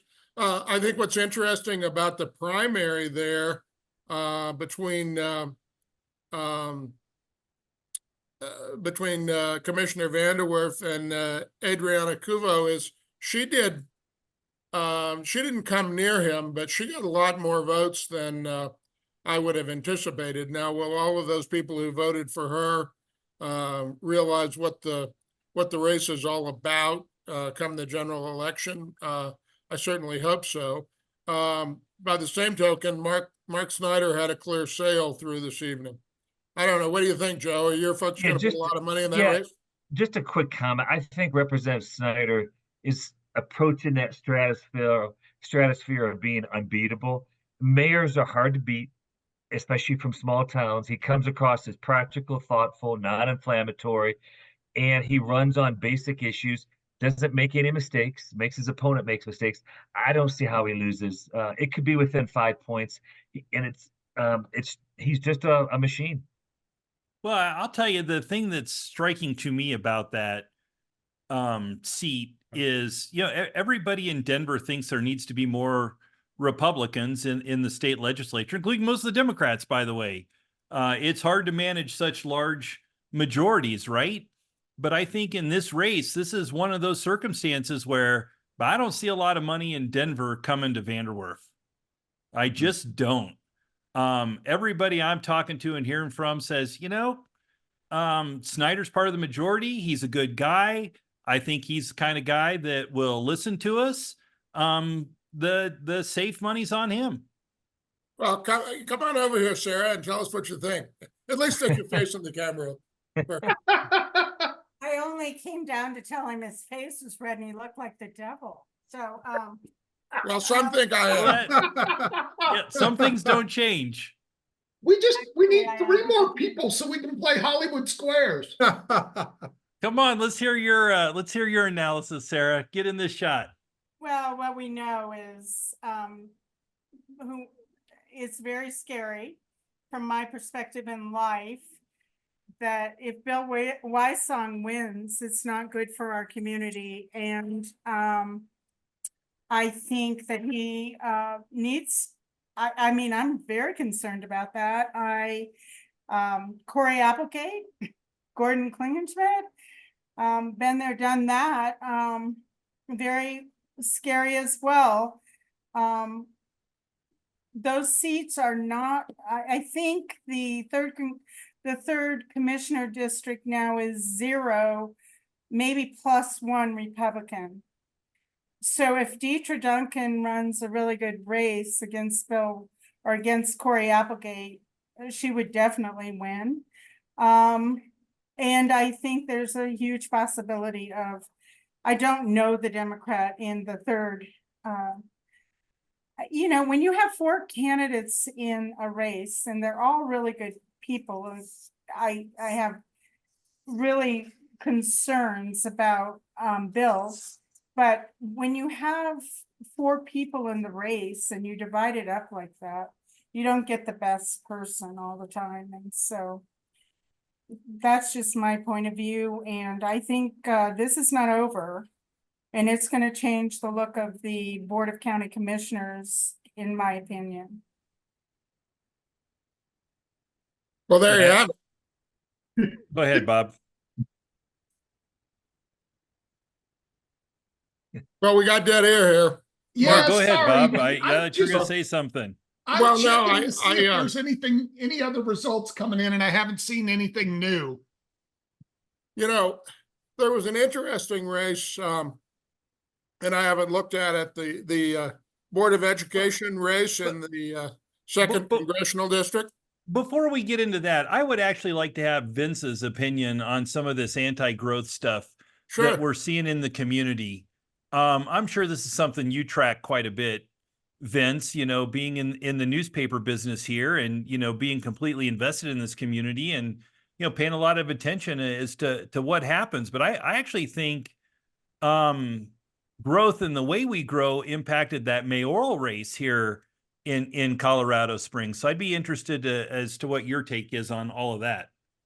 Well, I do think it impacted the mayoral race, and I think you had developers, rather than all lining up behind one candidate, kind of split candidates, right? And you saw developers kind of facing off for the first time, and Yemi kind of slipped through that, I think.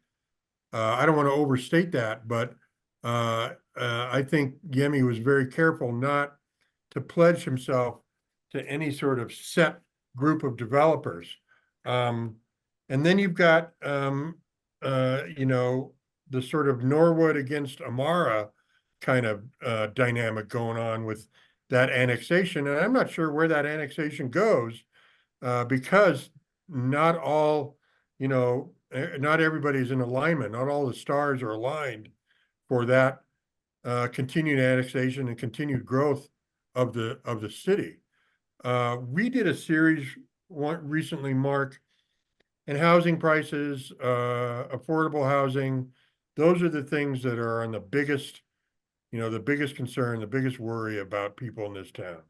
And I think you'll see that sort of continue to manifest itself in terms of how people vote, cost of living, and losing that small town feel of Colorado Springs.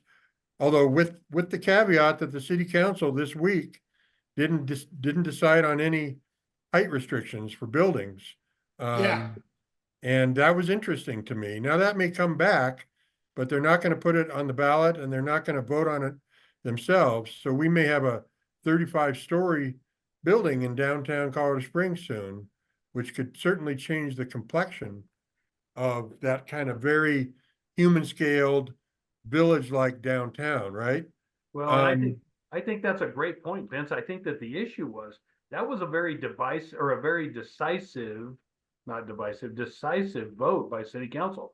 That was only one person voted to move that forward. The rest of them decidedly said, no, we're not going that way. We're going to let individual property rights trump the will of the people, I guess.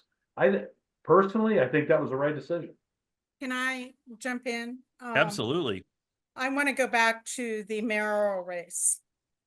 I've been involved in politics in this community for 40 years, running campaigns. I ran 4 or 5 of Did you start when you were 12? Yeah, thank you for that. I ran 4 or 5 of the campaigns of the sitting city council people today. I believe that vote for Yummy, while it was about, we want something different, we want to change, I believe that vote was as much against the status quo, John Suthers and Wayne Williams and being anointed, as it was anything else. People don't win by 15% in any election, generally.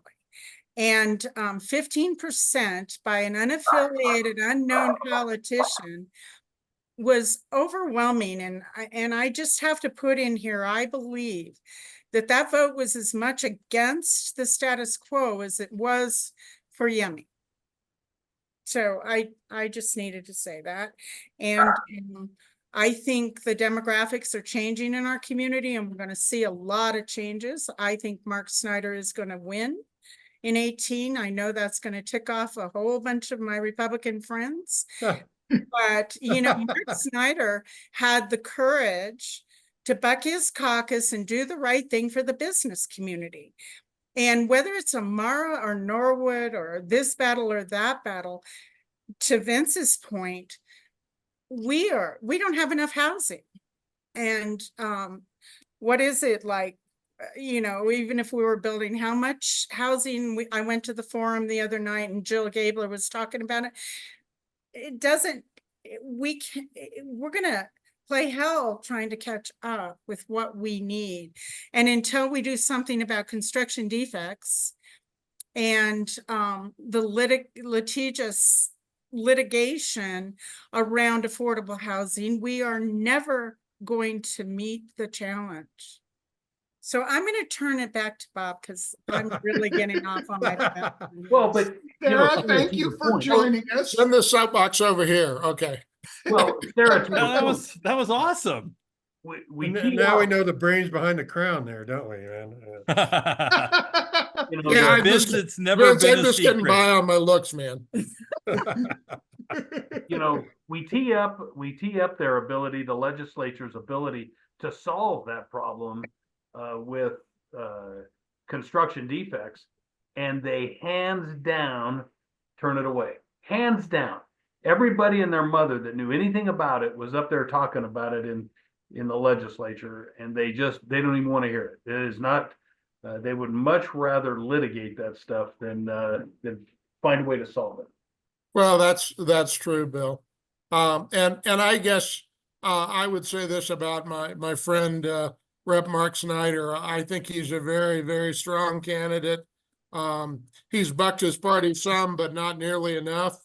And I think you'll hear about that on your social media, on your mail pieces, and of course on the other side, we'll hear all about the infirmities and imperfections of Stan Vanderwerf. I'm just glad it's not me. You and me both, brother. You and me both. No, I don't know if you heard it earlier, Bob. Bill has agreed to run for state party chair, so we're excited about great, that. Mr. Elder. Negative. Well, you could then run for governor, endorse yourself, and use all the money you raised to do your campaign. Right. Yeah. If only I wanted to have anything to do with any of that. Though, I think if anything has been proven tonight, that's not a good strategy. Clearly. Look, I want to talk this evening about the races that have been stolen. Dead air. Race after race tonight. Please. Race after race after race has been stolen this evening. Yeah, Well, that's part of the discussion's been the margins are so great. I mean, where's the challenge to that, right? And that statistically shows you exactly what I mean, Mark. Those margins that way couldn't have been that way statistically. That just couldn't be. That could not be. And all of them to be so similar. Somebody will come up with some algorithm that caused it. They're all too close together, or who knows? Yeah, there'll be some story about that. I was going to talk about the second congressional district board of education race, just simply because so much money had gone into that for those two candidates. And it's interesting because they're Democrat candidates. You probably couldn't slide a piece of onion skin between them on a lot of issues, but on school choice, apparently there was a good and large difference. And if I've got this right, Joe, you may know this better than I. Kathy Gebhardt was backed by the CEA and labor unions. Marisol Linda Rodriguez was backed by school choice people. It looks like Gebhardt's ahead on that. For the Board of Education with 7 members, though, that was the proverbial 4th vote there, and the money that went into the race was $1 million or something. Yeah. Tell us about that. Yeah, a couple of thoughts. I mean, Kathy Gebhardt was the more traditional candidate, served on multiple boards for over, I think, 40 years, was a traditional teacher union endorsed candidate. And if you go to Miss Rodriguez's website, Governor Polis is the first photograph or the second photograph as you scroll down, more of the change agent. And I heard a lot of soft money was poured in on the side of Miss Rodriguez. I'm still researching that claim. But when you have the CEA, especially in the Boulder area, it just makes it hard to beat. Gebhardt paid her dues in the mind of many folks. Although that's what some of the members, Rebecca was endorsing Miss Rodriguez, which I thought was fascinating. Yeah. Yeah, but what was so interesting about it is it's like the swing vote Yeah, for the State Board of Education on appeals by charter schools against their districts. And so it's a big deal in its own way. One of those races sort of down ballot that has big implications. absolutely. And I think it's where the governor played in that race. And it's now going to be what, a 4-3 vote, Yeah.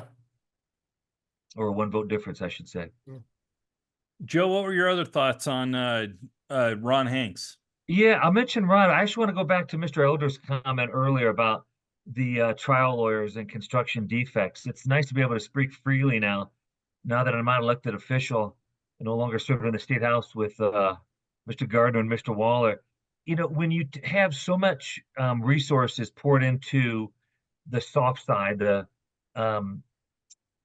political side of the campaigns that control 80% of the spending in these 20 targeted House and Senate races in the fall, it's hard to vote against that. And the trial lawyers are one of the top 5 donors at the Democratic table. And, you know, if you look at the supply and demand of housing, obviously, if you build more homes, prices will come down over, multiple years. But when you get a letter in the mail after 7 years saying, hey, I'm going to help you get a lot of money and I'm your Santa Claus as a trial lawyer,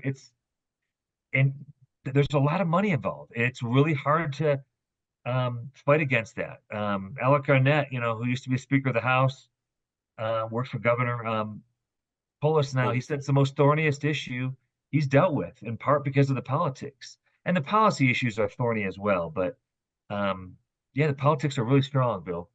And then so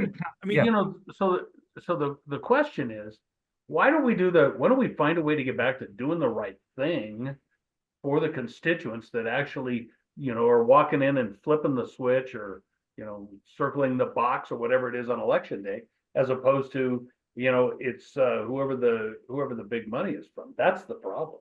It was the right thing to do. Well, and you add the complications of the way Colorado does ballot initiatives into that. It's kind of hard to figure out. I mean, I'll tell you, this year, that big trial lawyer bill passed, right, to raise the non-economic damages caps in the state of Colorado from $300,000 to $875,000 over a few years, and also to create a new carve out for wrongful death, raising it to 1.5 million. And I think most of the people on our side of that were fighting it were happy to get that deal because of the ballot initiatives that were going to go forward, taking peer review away from doctors in the state of Colorado, and also completely removing the caps altogether. And when you look at polling, those are easy issues to poll. And I know this is something Bob had to deal with pretty significantly in the state legislature this year. Yeah, I mean, I actually sponsored the bill to raise the caps after finding something you never thought a position you would never be in, right? Yeah, I mean, really, but it was, on the other hand, I will take a fair amount of credit for having kept the caps where they were for 15 years when we were against the, pretty big majorities to raise them over the course of time. So in some sense, raising the caps probably was consistent with inflation. They're a bit higher than inflation. And there was a lot of pressure built up behind that. So it was the right thing to do for a lot of reasons. I like you, Mark, sort of bridle at being called a moderate, but I am a realist, and I also think that finding the center is probably the healthiest thing we can do. Too bad there's not a whole lot of other people thinking the same thing. All right, while we have a little bit of a break, I'm going to throw out a trivia question for the five of you, see who can get this right. What song are they playing right now at Dave Williams' election night party? Turn out the Don't- lights. Is there Don't stop really believing. is there Don't stop really a believing. song playing there? Do you know that? Tears of a Clown by the Miracles. I thought it was some sort of, what You is made it? that John up. You Philip made that Sousa up, March? yeah. Is that who it is? What? The John is it who's the guy that does all the big band marches? John Philip Sousa or whoever it is? Yes.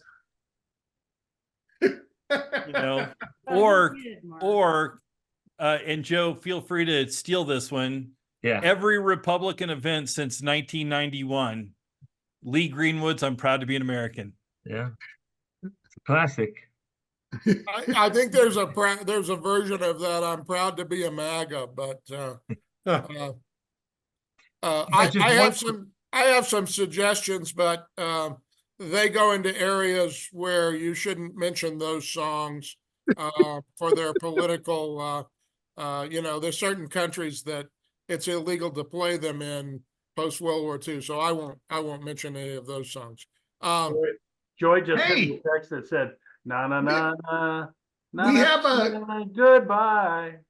We have our seventh member joining us, Kelly Marr. All right, so I'm super excited to hear from Kelly in this discussion tonight. One, because this has been like old white guys party hour. So, hi Kelly. So we're two away from either Hollywood Squares or the Brady Bunch. Hi, Fred. Hi, Marcia. Hello, Kelly. Hey, Kyle, I may have to jump off and do some work, okay? All Okay, right. Thanks hey, for Vince. joining us, Vince. We appreciate Thanks for being here. hey, Really but- appreciate it. Vince, Thanks for real having quick me on. before we go, over on does Dave survive this estate party chair? God, I think that's a close one. I think this helps sink him. But my reporters are saying it's hard to call right now. I agree with I that. think if the party's smart, they find a new chair.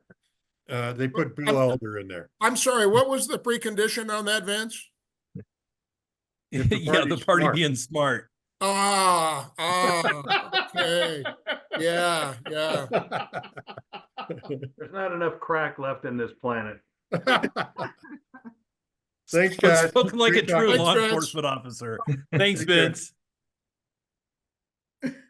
Kelly, thank you for joining us so much. Know that you have a lot to celebrate tonight. Maybe you could share with us, some of the ways you participated in the outcomes of the election tonight. Yeah, I mean, so first off, thank you for having me. Second off, I'm really sorry. I'm having a hard time hearing you because I'm at the party right now. But Oh, so you're not at it Dave Williams' place then?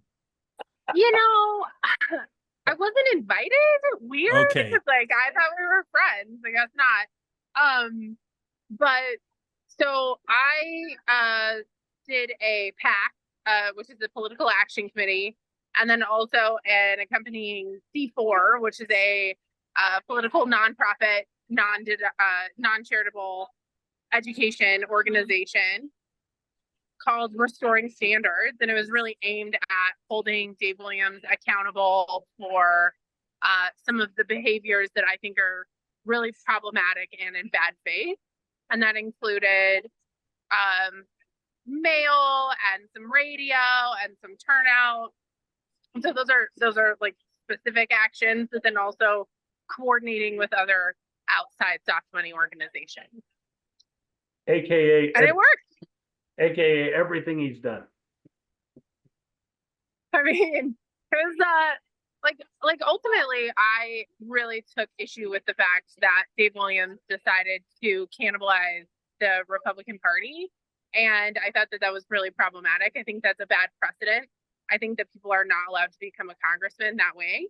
And so I filed a complaint with the Federal Elections Commission in order to make sure that that is not the norm any longer. Hey, Kelly, Good for what's you, the Kelly. status of your ethics complaint? Yeah, I'm we know you sorry? filed it, but what's the status of it? The status is it's probably going to take quite a while longer before it's heard. However, I have my amendment ready to go tomorrow. Because since I filed it, he's done a lot more stuff, which in my mind has been really just kind of flipping the bird to all Republicans in Colorado. He just doesn't care. And he's made that really, really clear. And that's unacceptable to me. Hey, I also understand you've held some dollars back from your efforts in order to work on any sort of recount efforts that might come up from the other side. Do you think you're going to need to spend those dollars, given the given the butt kicking? I mean, unclear at this point, but the thing is, Mark, like we've seen this precedent before, right? Like we saw it with Tina Peters, and we saw that even with massive margins, like instead of a graceful loss, they people of this ilk decide to declare fraud where it doesn't exist. And so we need to be prepared to combat that, unfortunately.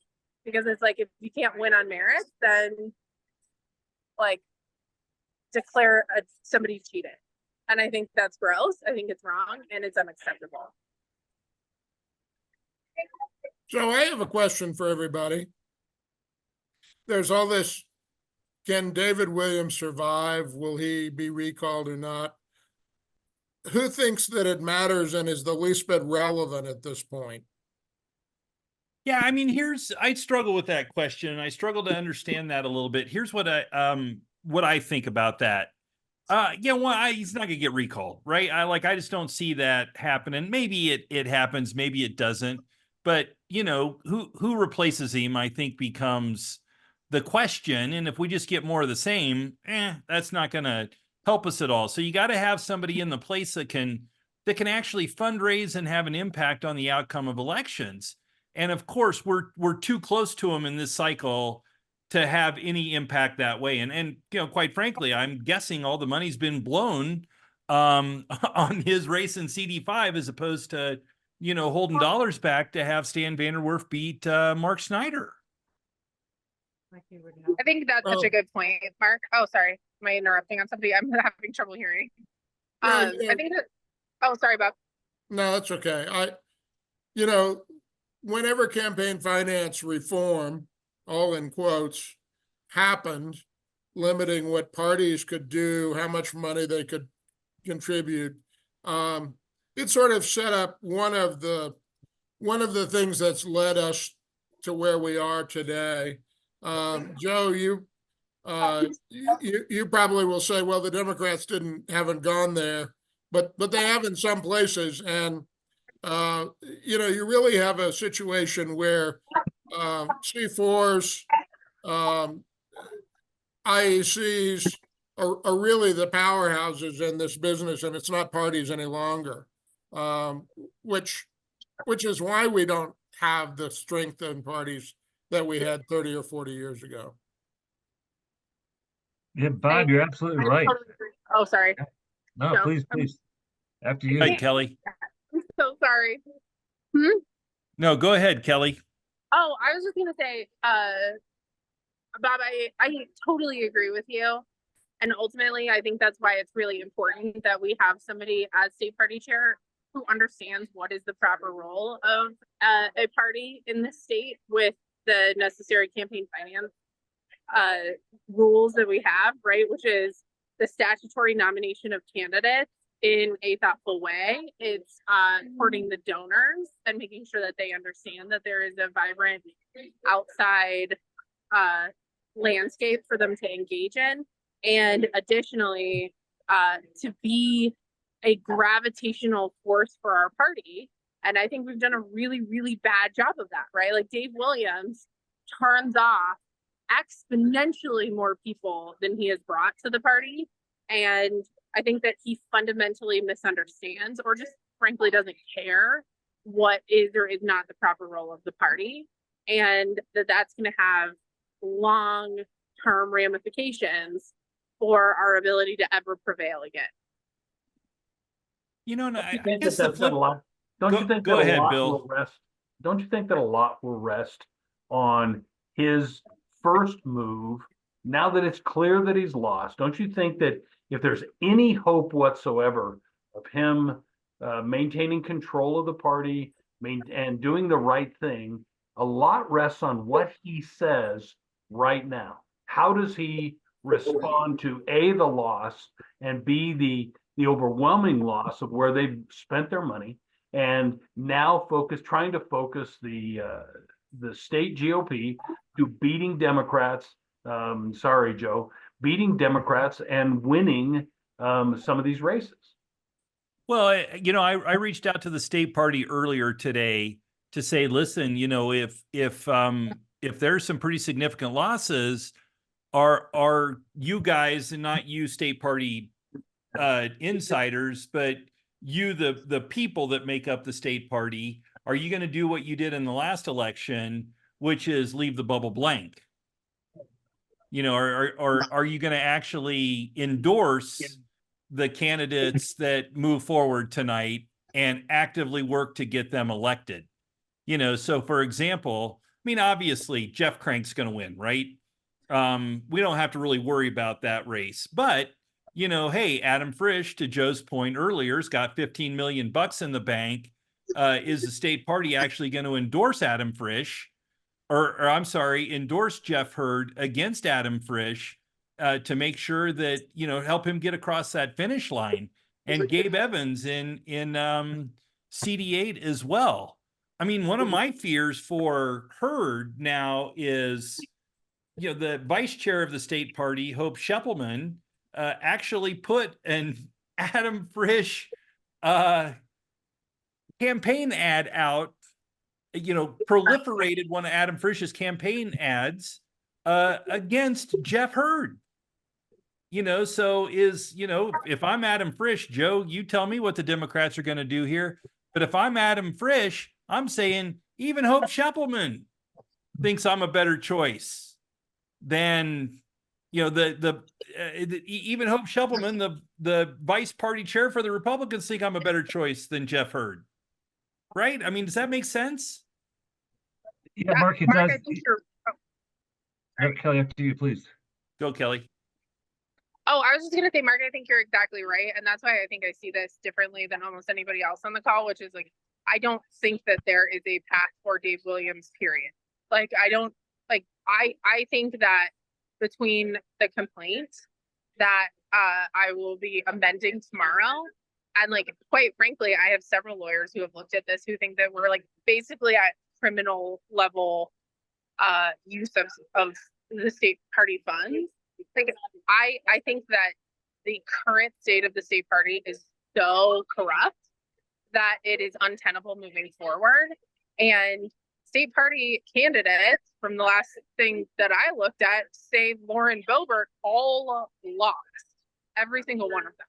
So like, it's such a widespread indictment on those who are at the state party at this moment. I don't see a path forward. I don't see that there is, Bill said he thinks that the question is like, what does he say next?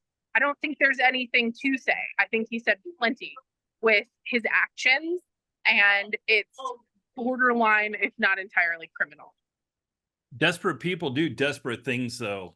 Joe, Yeah, just one quick comment on the 3rd congressional district out in the Western Slope, a storyline that hasn't really been discussed. I'm looking at the results. Ron Hanks finished a solid second with 22,000 votes. Jeff Hurd obviously won with 33,000, but you have 4 other candidates that had a combined 22,000 votes. If I'm Ron Hanks, I'm thinking to myself, my message resonated.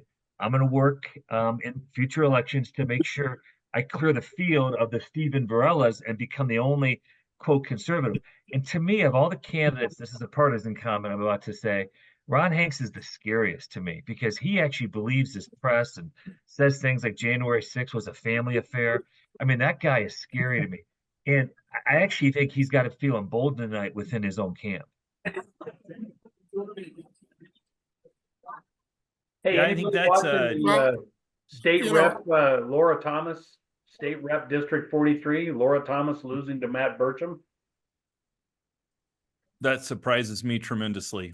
Yeah, I haven't studied that one too much. Yeah, I Wow. haven't looked at that. 53-47. Okay. Friends, I have to bounce, but thank you so much for having me on. Call anytime. Thanks, Kelly. We'll Thanks, talk tomorrow. Kelly. Bob, you just muted yourself. I know. I know. Guys, and I'm gonna say goodnight. There were two voices here.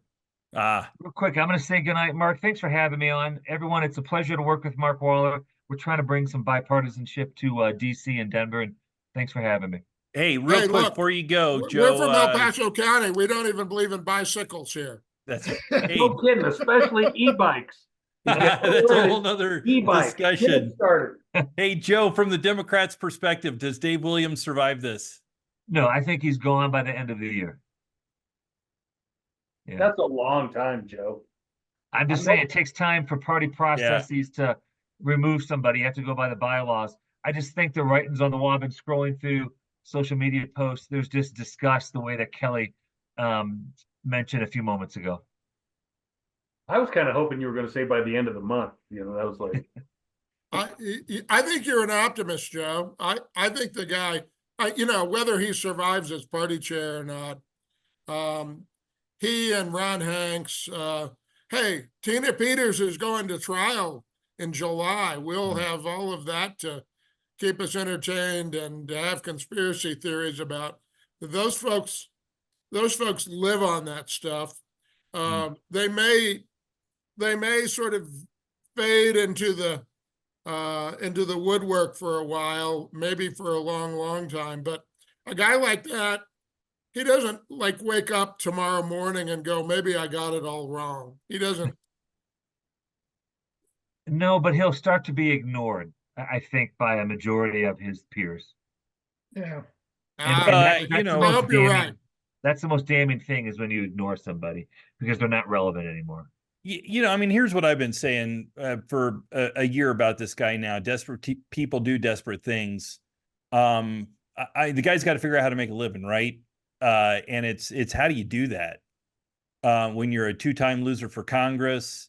You know, the Trump team's going to be viewing you as a loser, and you certainly aren't going to be raising any money in the state party. You know, what do you do? Where do you go?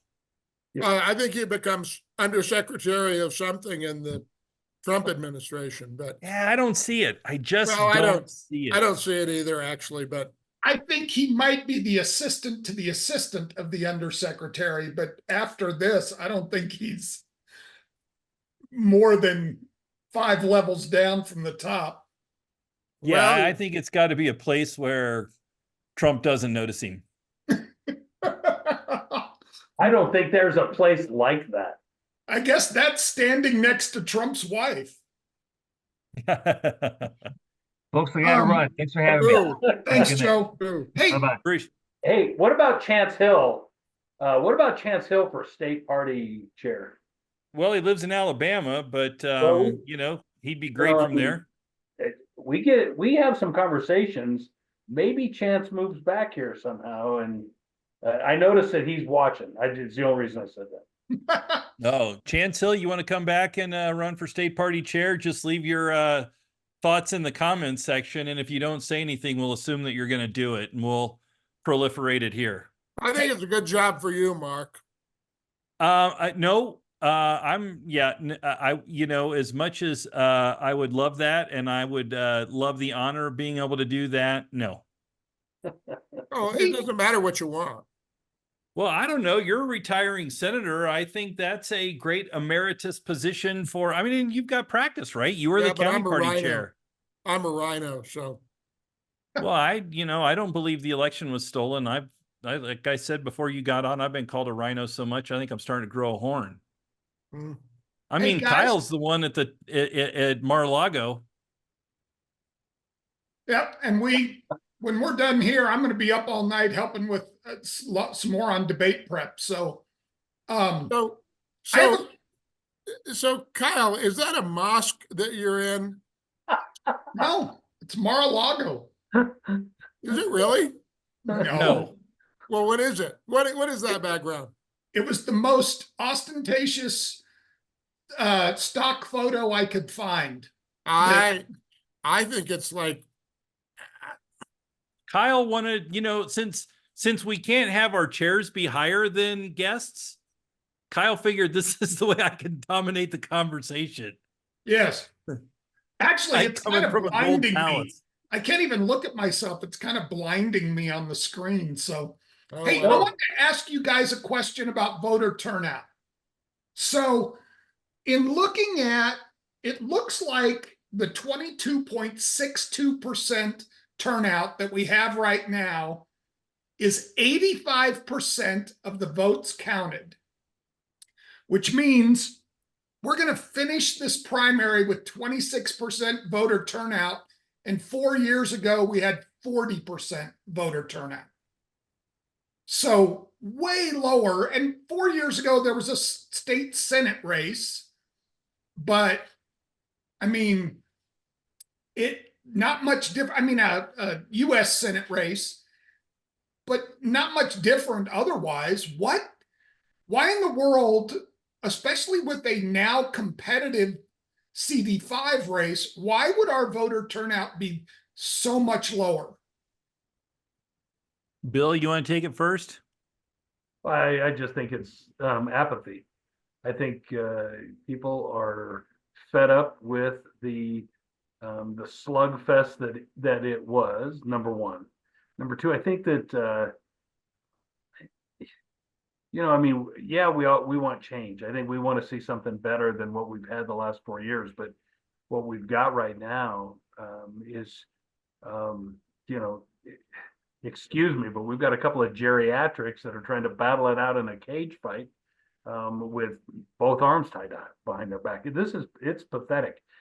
Thursday night is going to be really interesting. That's where I'll stay. Bob? I'm not unbiased, but I believe there was no enthusiasm about the candidates at the top of the ticket. I had plenty enough unaffiliated but former Republican voters say, well, I don't know who I'm going to vote for there. Who's to vote for? No candidate in any of these races made an effort, it seems to me, maybe I'll be proven wrong. Nobody made an effort to go after those unaffiliated voters to bring them home. There was not a race anywhere where people said, I'm going to go get those people to add to what Republicans I have to make my margin.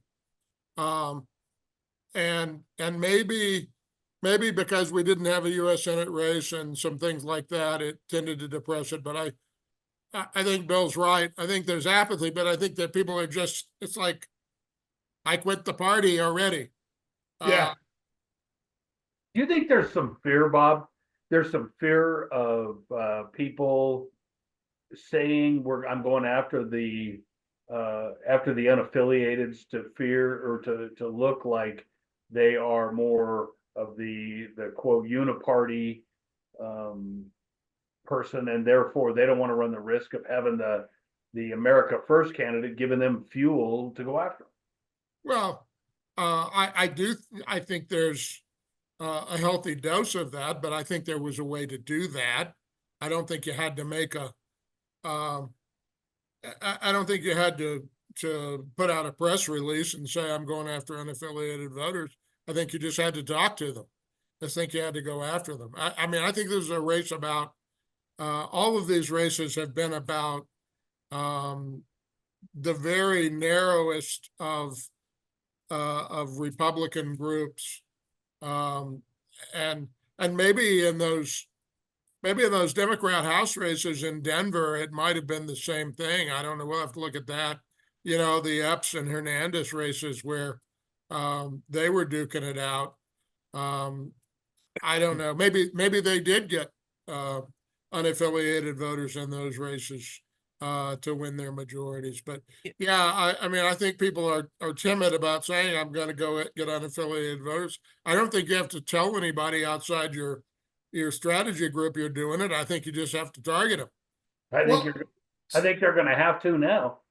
I'm unaffiliated, and I bet I got 6 direct mail pieces from Crank, maybe 3 from Williams, Did you? and they both texted the hell out of me. Well, there went all of Williams' budget right there. Well, that's interesting. I mean, that sort of negates what I was saying, but no. Yeah. Well, but again, I left the party 4 or 5 years ago. I think even since then, I've always voted in the Republican primary. So, maybe they latched on to how I voted in primaries or something. Well, that would be true. I mean, I think that would be their smart targeting, is not to look so much, particularly now, at how people are registered as much as what ballot they voted at the last, which would be Republicans and unaffiliateds who took an R ballot or voted in our ballot. Yeah, it was funny. Though, Go I'll ahead. tell you, I was having this discussion with Kelly actually earlier today on the phone, and we were talking about turnout and who was voting in this election.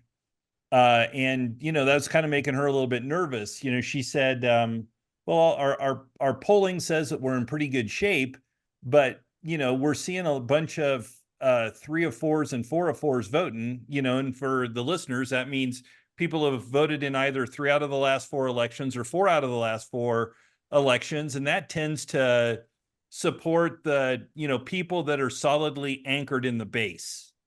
Right. And her thought was, well, geez, if we have super low voter turnout and it's only these 3 or 4s and 4 of 4s, maybe that hurts Crank, because the solid base people, are probably more likely going to vote for Williams. But I don't think that's what the numbers have bared out tonight at all. No, I thought for sure if turnout was down, Williams might have at least a decent shot. Yeah, a fighting chance. Well, yeah, but nevertheless, as much as he did to himself, and as much as they hammered him, something like right at 30% of the voters thought that Dave Williams was the answer to the question. I guess I always say in my own primary against Gordon Klingenschmidt, everybody said, "Oh, it was a big win for you," and I said, "Yeah, and I'm very pleased and I'm great." But 38% of the voters in the Republican Party that night thought he was the answer to the question, and that's sort of the, I don't think it's a concern for Jeff Crank, other than are those 30% going to stay home? Well, I think it'll be interesting to see if the state party holds its word and actually supports and endorses these candidates and tells people to go out and vote for them. Oh yeah, well, how much money do they have to spend to do that? Yeah, but the point I'm trying to make there is, 2 years ago, those same people are saying, leave the bubble blank. Don't vote for Joe O'Dea. Don't vote for Heidi Ganahl. Just leave the bubble blank. Well, now those are the people that are in charge. Can they do that? Are they going to do that? Are they going to say leave the bubble blank? I don't know. They say, when I reached out to the party insiders earlier today, they said they're going to endorse everybody that wins tonight. We'll see if they keep their word. I don't know if that's going to be true or not. Let's see if they keep their word when it comes to that State Board of Education for Congressional District 4, where Christy Burton Brown is now up 49,000 to 43,000. Yeah. Let's see if Dave Williams turns the other cheek. It might be the only thing that saves his job. Well, if that's he- gonna hand it to the Democrat in that case. Well, I find it highly ironic that Christy Burton Brown is the establishment now, but that's for another night. I know, right? Yeah. Okay. Well, it's past my bedtime. And mine too. I'm going to ride Garden of the Gods tomorrow. Diane? Yeah, that sounds like a lot of fun. And you're Early gonna in the do that? morning, Are you gonna do that illegally on your e-bike? No, actually, tomorrow morning is a deal where there's only 7 people watching, and we're 4 of them. They've closed Garden of the Gods to vehicle traffic in the morning, and so we're going to go ride Garden of the Gods early in the morning, and maybe stop and have some breakfast somewhere and enjoy our e-bikes. And think about how significant the primaries were tonight. Yep, and how insignificant Dave Williams is. Well, I think that's going to be pretty interesting. See where we go. I've been texting with one candidate here that I was hoping to have on, just our friend from the commissioner district, or I'm sorry, our friend from the state house district 20 race, the presumptive winner tonight, Jarvis Caldwell. I think it's been called for him. He beat Jason Lupo a little bit better than 2-1 in that race, and I was just kind of curious to hear from him. So all right, he's should be jumping in here any second. I want to kind of hear from him and hear what his plan is to, maybe start bringing some more Republicans back into this fold and gaining some more seats in the state house. So, trivia question, Bob, you know this. Kyle, you've probably heard me before, but Bill will ask this trivia question to you. Last time Republicans had a net gain of a seat in the state house in Colorado. I know the answer. Net gain in the state house, I would say mid 2000s sometime. 2010. Last time we had a net gain of a seat in the state house. And so, from here moving forward, now it's going to be about what do we do to try to grow that. And, there are currently 19 reps in the state house. So just by virtue of, winning a race in a strong Republican seat, you automatically become a leader in the state legislature, which is what, Jarvis Caldwell in House District 20 is now going to be. So I'm curious to have his thoughts on what they're going to do to try to grow their majorities. And Bob, I'd be curious to know, what's it look like for the Senate? We talked a lot about the primary tonight, but what's it look like for the Senate moving forward? What are their chances? Well, Jarvis is coming in, by the way. Yeah, I've got to run, but I'll give you the very kind of quick version. I think we have, Can you guys hear me okay? Yeah. Thanks, Jarvis. Just give us 1 second here. We're getting a thought from Senator Gardner, and then we'll get right to you, buddy. So I think we have the potential for one pickup on a good night. Our challenge is to hold 12 to prevent a supermajority. And if we hold 12, I would consider that to be a good night, not a great night, but a good night. Maybe a great night, given the meaning of all of that. We don't have time to talk about all of that, but depriving the other side of the aisle of a supermajority is a huge number. And I think we've got a good shot at doing that. So real quick, there are kind of 3 seats in play, right? Yeah. There's the seat that you currently sit in, the Kevin Priola seat, and the Perry Will seat, over in like the Montrose area. Yeah. We think Mark Catlin will win. We think Cleve Simpson will win.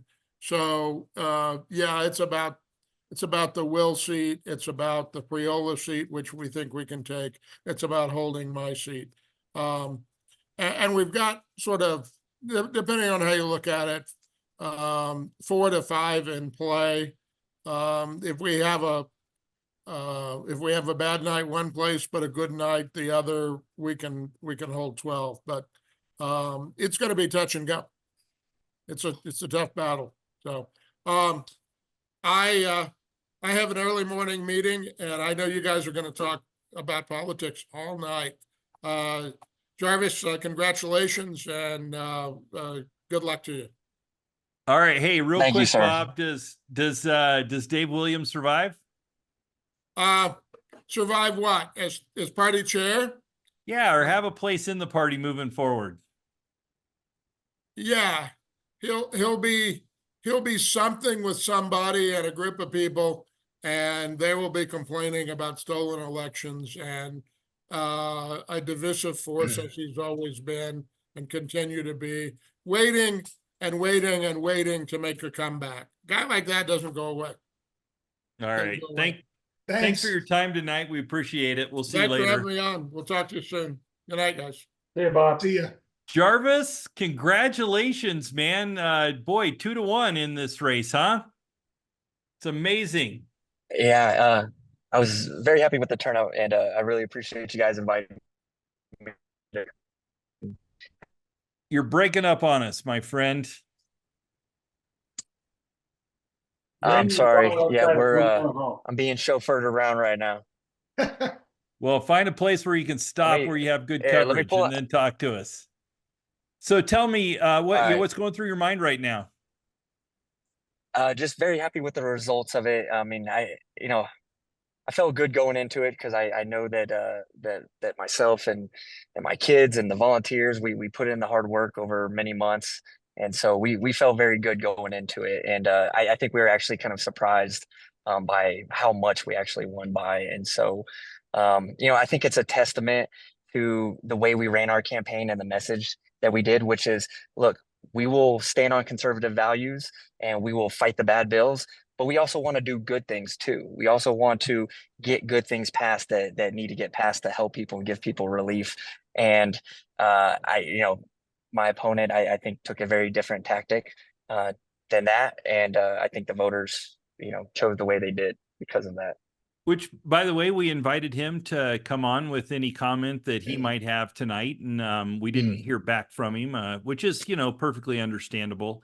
But I just wanted to put it out there for the audience that we actually did invite him to come and say a few words if he wanted to. I know we had you both on the show and had you talk about, why you were the right candidates, and he chose not to participate. So what are you going to do to help get other Republicans elected and grow that very small minority in the state house?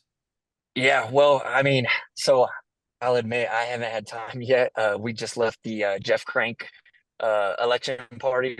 No, that was the where I got to Jarvis speak, Caldwell and party that Jeff Crank crashed. That's right. Yeah, they're there to see me. Yeah, but so, but yeah, so it was very good. But Jeff won by a lot. I think that speaks volumes. A lot of good candidates won, and and I think that's where we start, right? Because when we had that conversation before, we talked about, it starts with getting good candidates in there, who can spread the Republican message and reach out to more voters, and we finally start winning them back. And I think, I'll say it now. I'm happy to say it now, and I guess I've been saying it the whole time. But the Dave Williams people of the party, I think they need to have a coming with Jesus, and realize that that's just not Colorado as much as they think it would, or think it will. And so we need to come together and stop spending so much time fighting each other and start focusing on winning back seats. And so I hope that, I don't know if Dave did a concession speech or what, but I hope he will come to the table and will support Jeff and actually focus on helping keep Republicans in the seats that we already have, and winning back seats that we need, such as like Gabe Evans up in CD8. I haven't seen the results for Gabe Evans, but I know Gabe personally. I expect that he's probably way ahead in that. So you could actually without a update me doubt. on it. He Okay, is. all right, good. Yeah, I mean, Gabe, like I was Gabe's comms director at the Capitol. Gabe is like, I mean, that dude's a rock star. I mean, he's everything you want, right? Helicopter pilot in the Army, former police officer. Two strikes against him.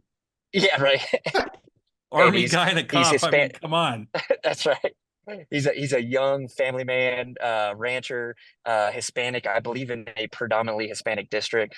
I mean, he's everything you want in a candidate for that race, and so it makes sense that he won with flying colors. Yeah, I like to see that. Well, I'll tell you, we reached out to the state party and asked them what they were going to do if their candidates weren't successful tonight. Were they going to endorse the winners? And the word we got from them was they're going to do that, and they're going to work for and support all the Republicans that won tonight. But we'll see if that actually happens. Yeah. Yeah, I will. Yeah, I I hope that's what happens, but we'll see what happens. And listen, I'm just gonna give you a heads up. I'm going through Black Forest right now, which is where I live at. It is notorious for having horrible service. So if you lose me or I start freezing up, that's why. Well, hey, I tell you what, why don't we do this? We'll just let you go Mm. tonight. Enjoy your evening, celebrate with your family. Thanks for your time and thanks for taking this challenge on. It's a tough job and we appreciate good people stepping up to do it. I appreciate that very much, and I appreciate you guys doing what you're doing. Thank you so much. Yep, we'll talk Thanks, to you later. Jarvis. Congratulations. Thank you very much. We'll talk to you guys soon. Bye bye. See ya. Well, guys, I kind of think we've done it. Yeah, that's kind of what I was fun. Yeah, it was. It's amazing. I know we're kind of thinking about, it's our first time going live and terrified that we can't fill up 3 hours worth of content here. But, I look down at the clock and I'm like, holy mackerel, it's already 9:15. Yeah, and 9:45. They did have another drop but still less than 25% turnout. And it wasn't even enough. Even the really close Joe Reagan and River Gasson race is still a couple hundred votes apart. I mean, nothing has changed. Where was the drop in El Paso County? Yeah. And look at that. Remember, Mark, before this thing, I said, this is going to be better than 60-40. It's Yep. 67-33, roughly 32. Williams gets trounced by Jeff Crank. I used to think back in my first race that was pretty ugly. This is ugly. I think that Jeff's going to have to stay on his horse. He's going to have to, like we were saying earlier, he's going to have to focus on some of those unaffiliateds. But I think that is spelling the future of the 5th congressional district is Jeff Crank. I think Lauren Boebert is, she's got a pretty good handle on it, but she's going to have a race, and I think they're going to focus on her. It'll be interesting to see. That one's close. The Democratic run up there. I mean, it's a fairly close race. It's a couple thousand votes, less than a couple thousand votes.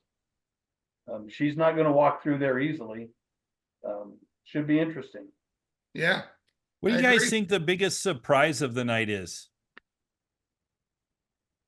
Well, for me, one of them is just the width of the Crank Williams margin. You had guessed 20% last week. I had said even less than that. And now it's 34. So just the gap is the biggest surprise to me. I'm personally shocked at the Boebert gap. I did not think that she would run away from that in District 4, being the carpetbagger that she clearly is. For me tonight, it was actually that county commissioner, those 2 county commissioner races in El Paso County, with Wysong winning, and he's kind of expanded his lead there by, he's about 400 votes up in that race, and Corey Applegate winning down in 4. So I think the El Paso County Commission, it's going to change significantly. Well, I think you're exactly right. And I'll be honest with you, Corey Applegate, nice enough kind of guy, crazy, right on that crazy edge, right?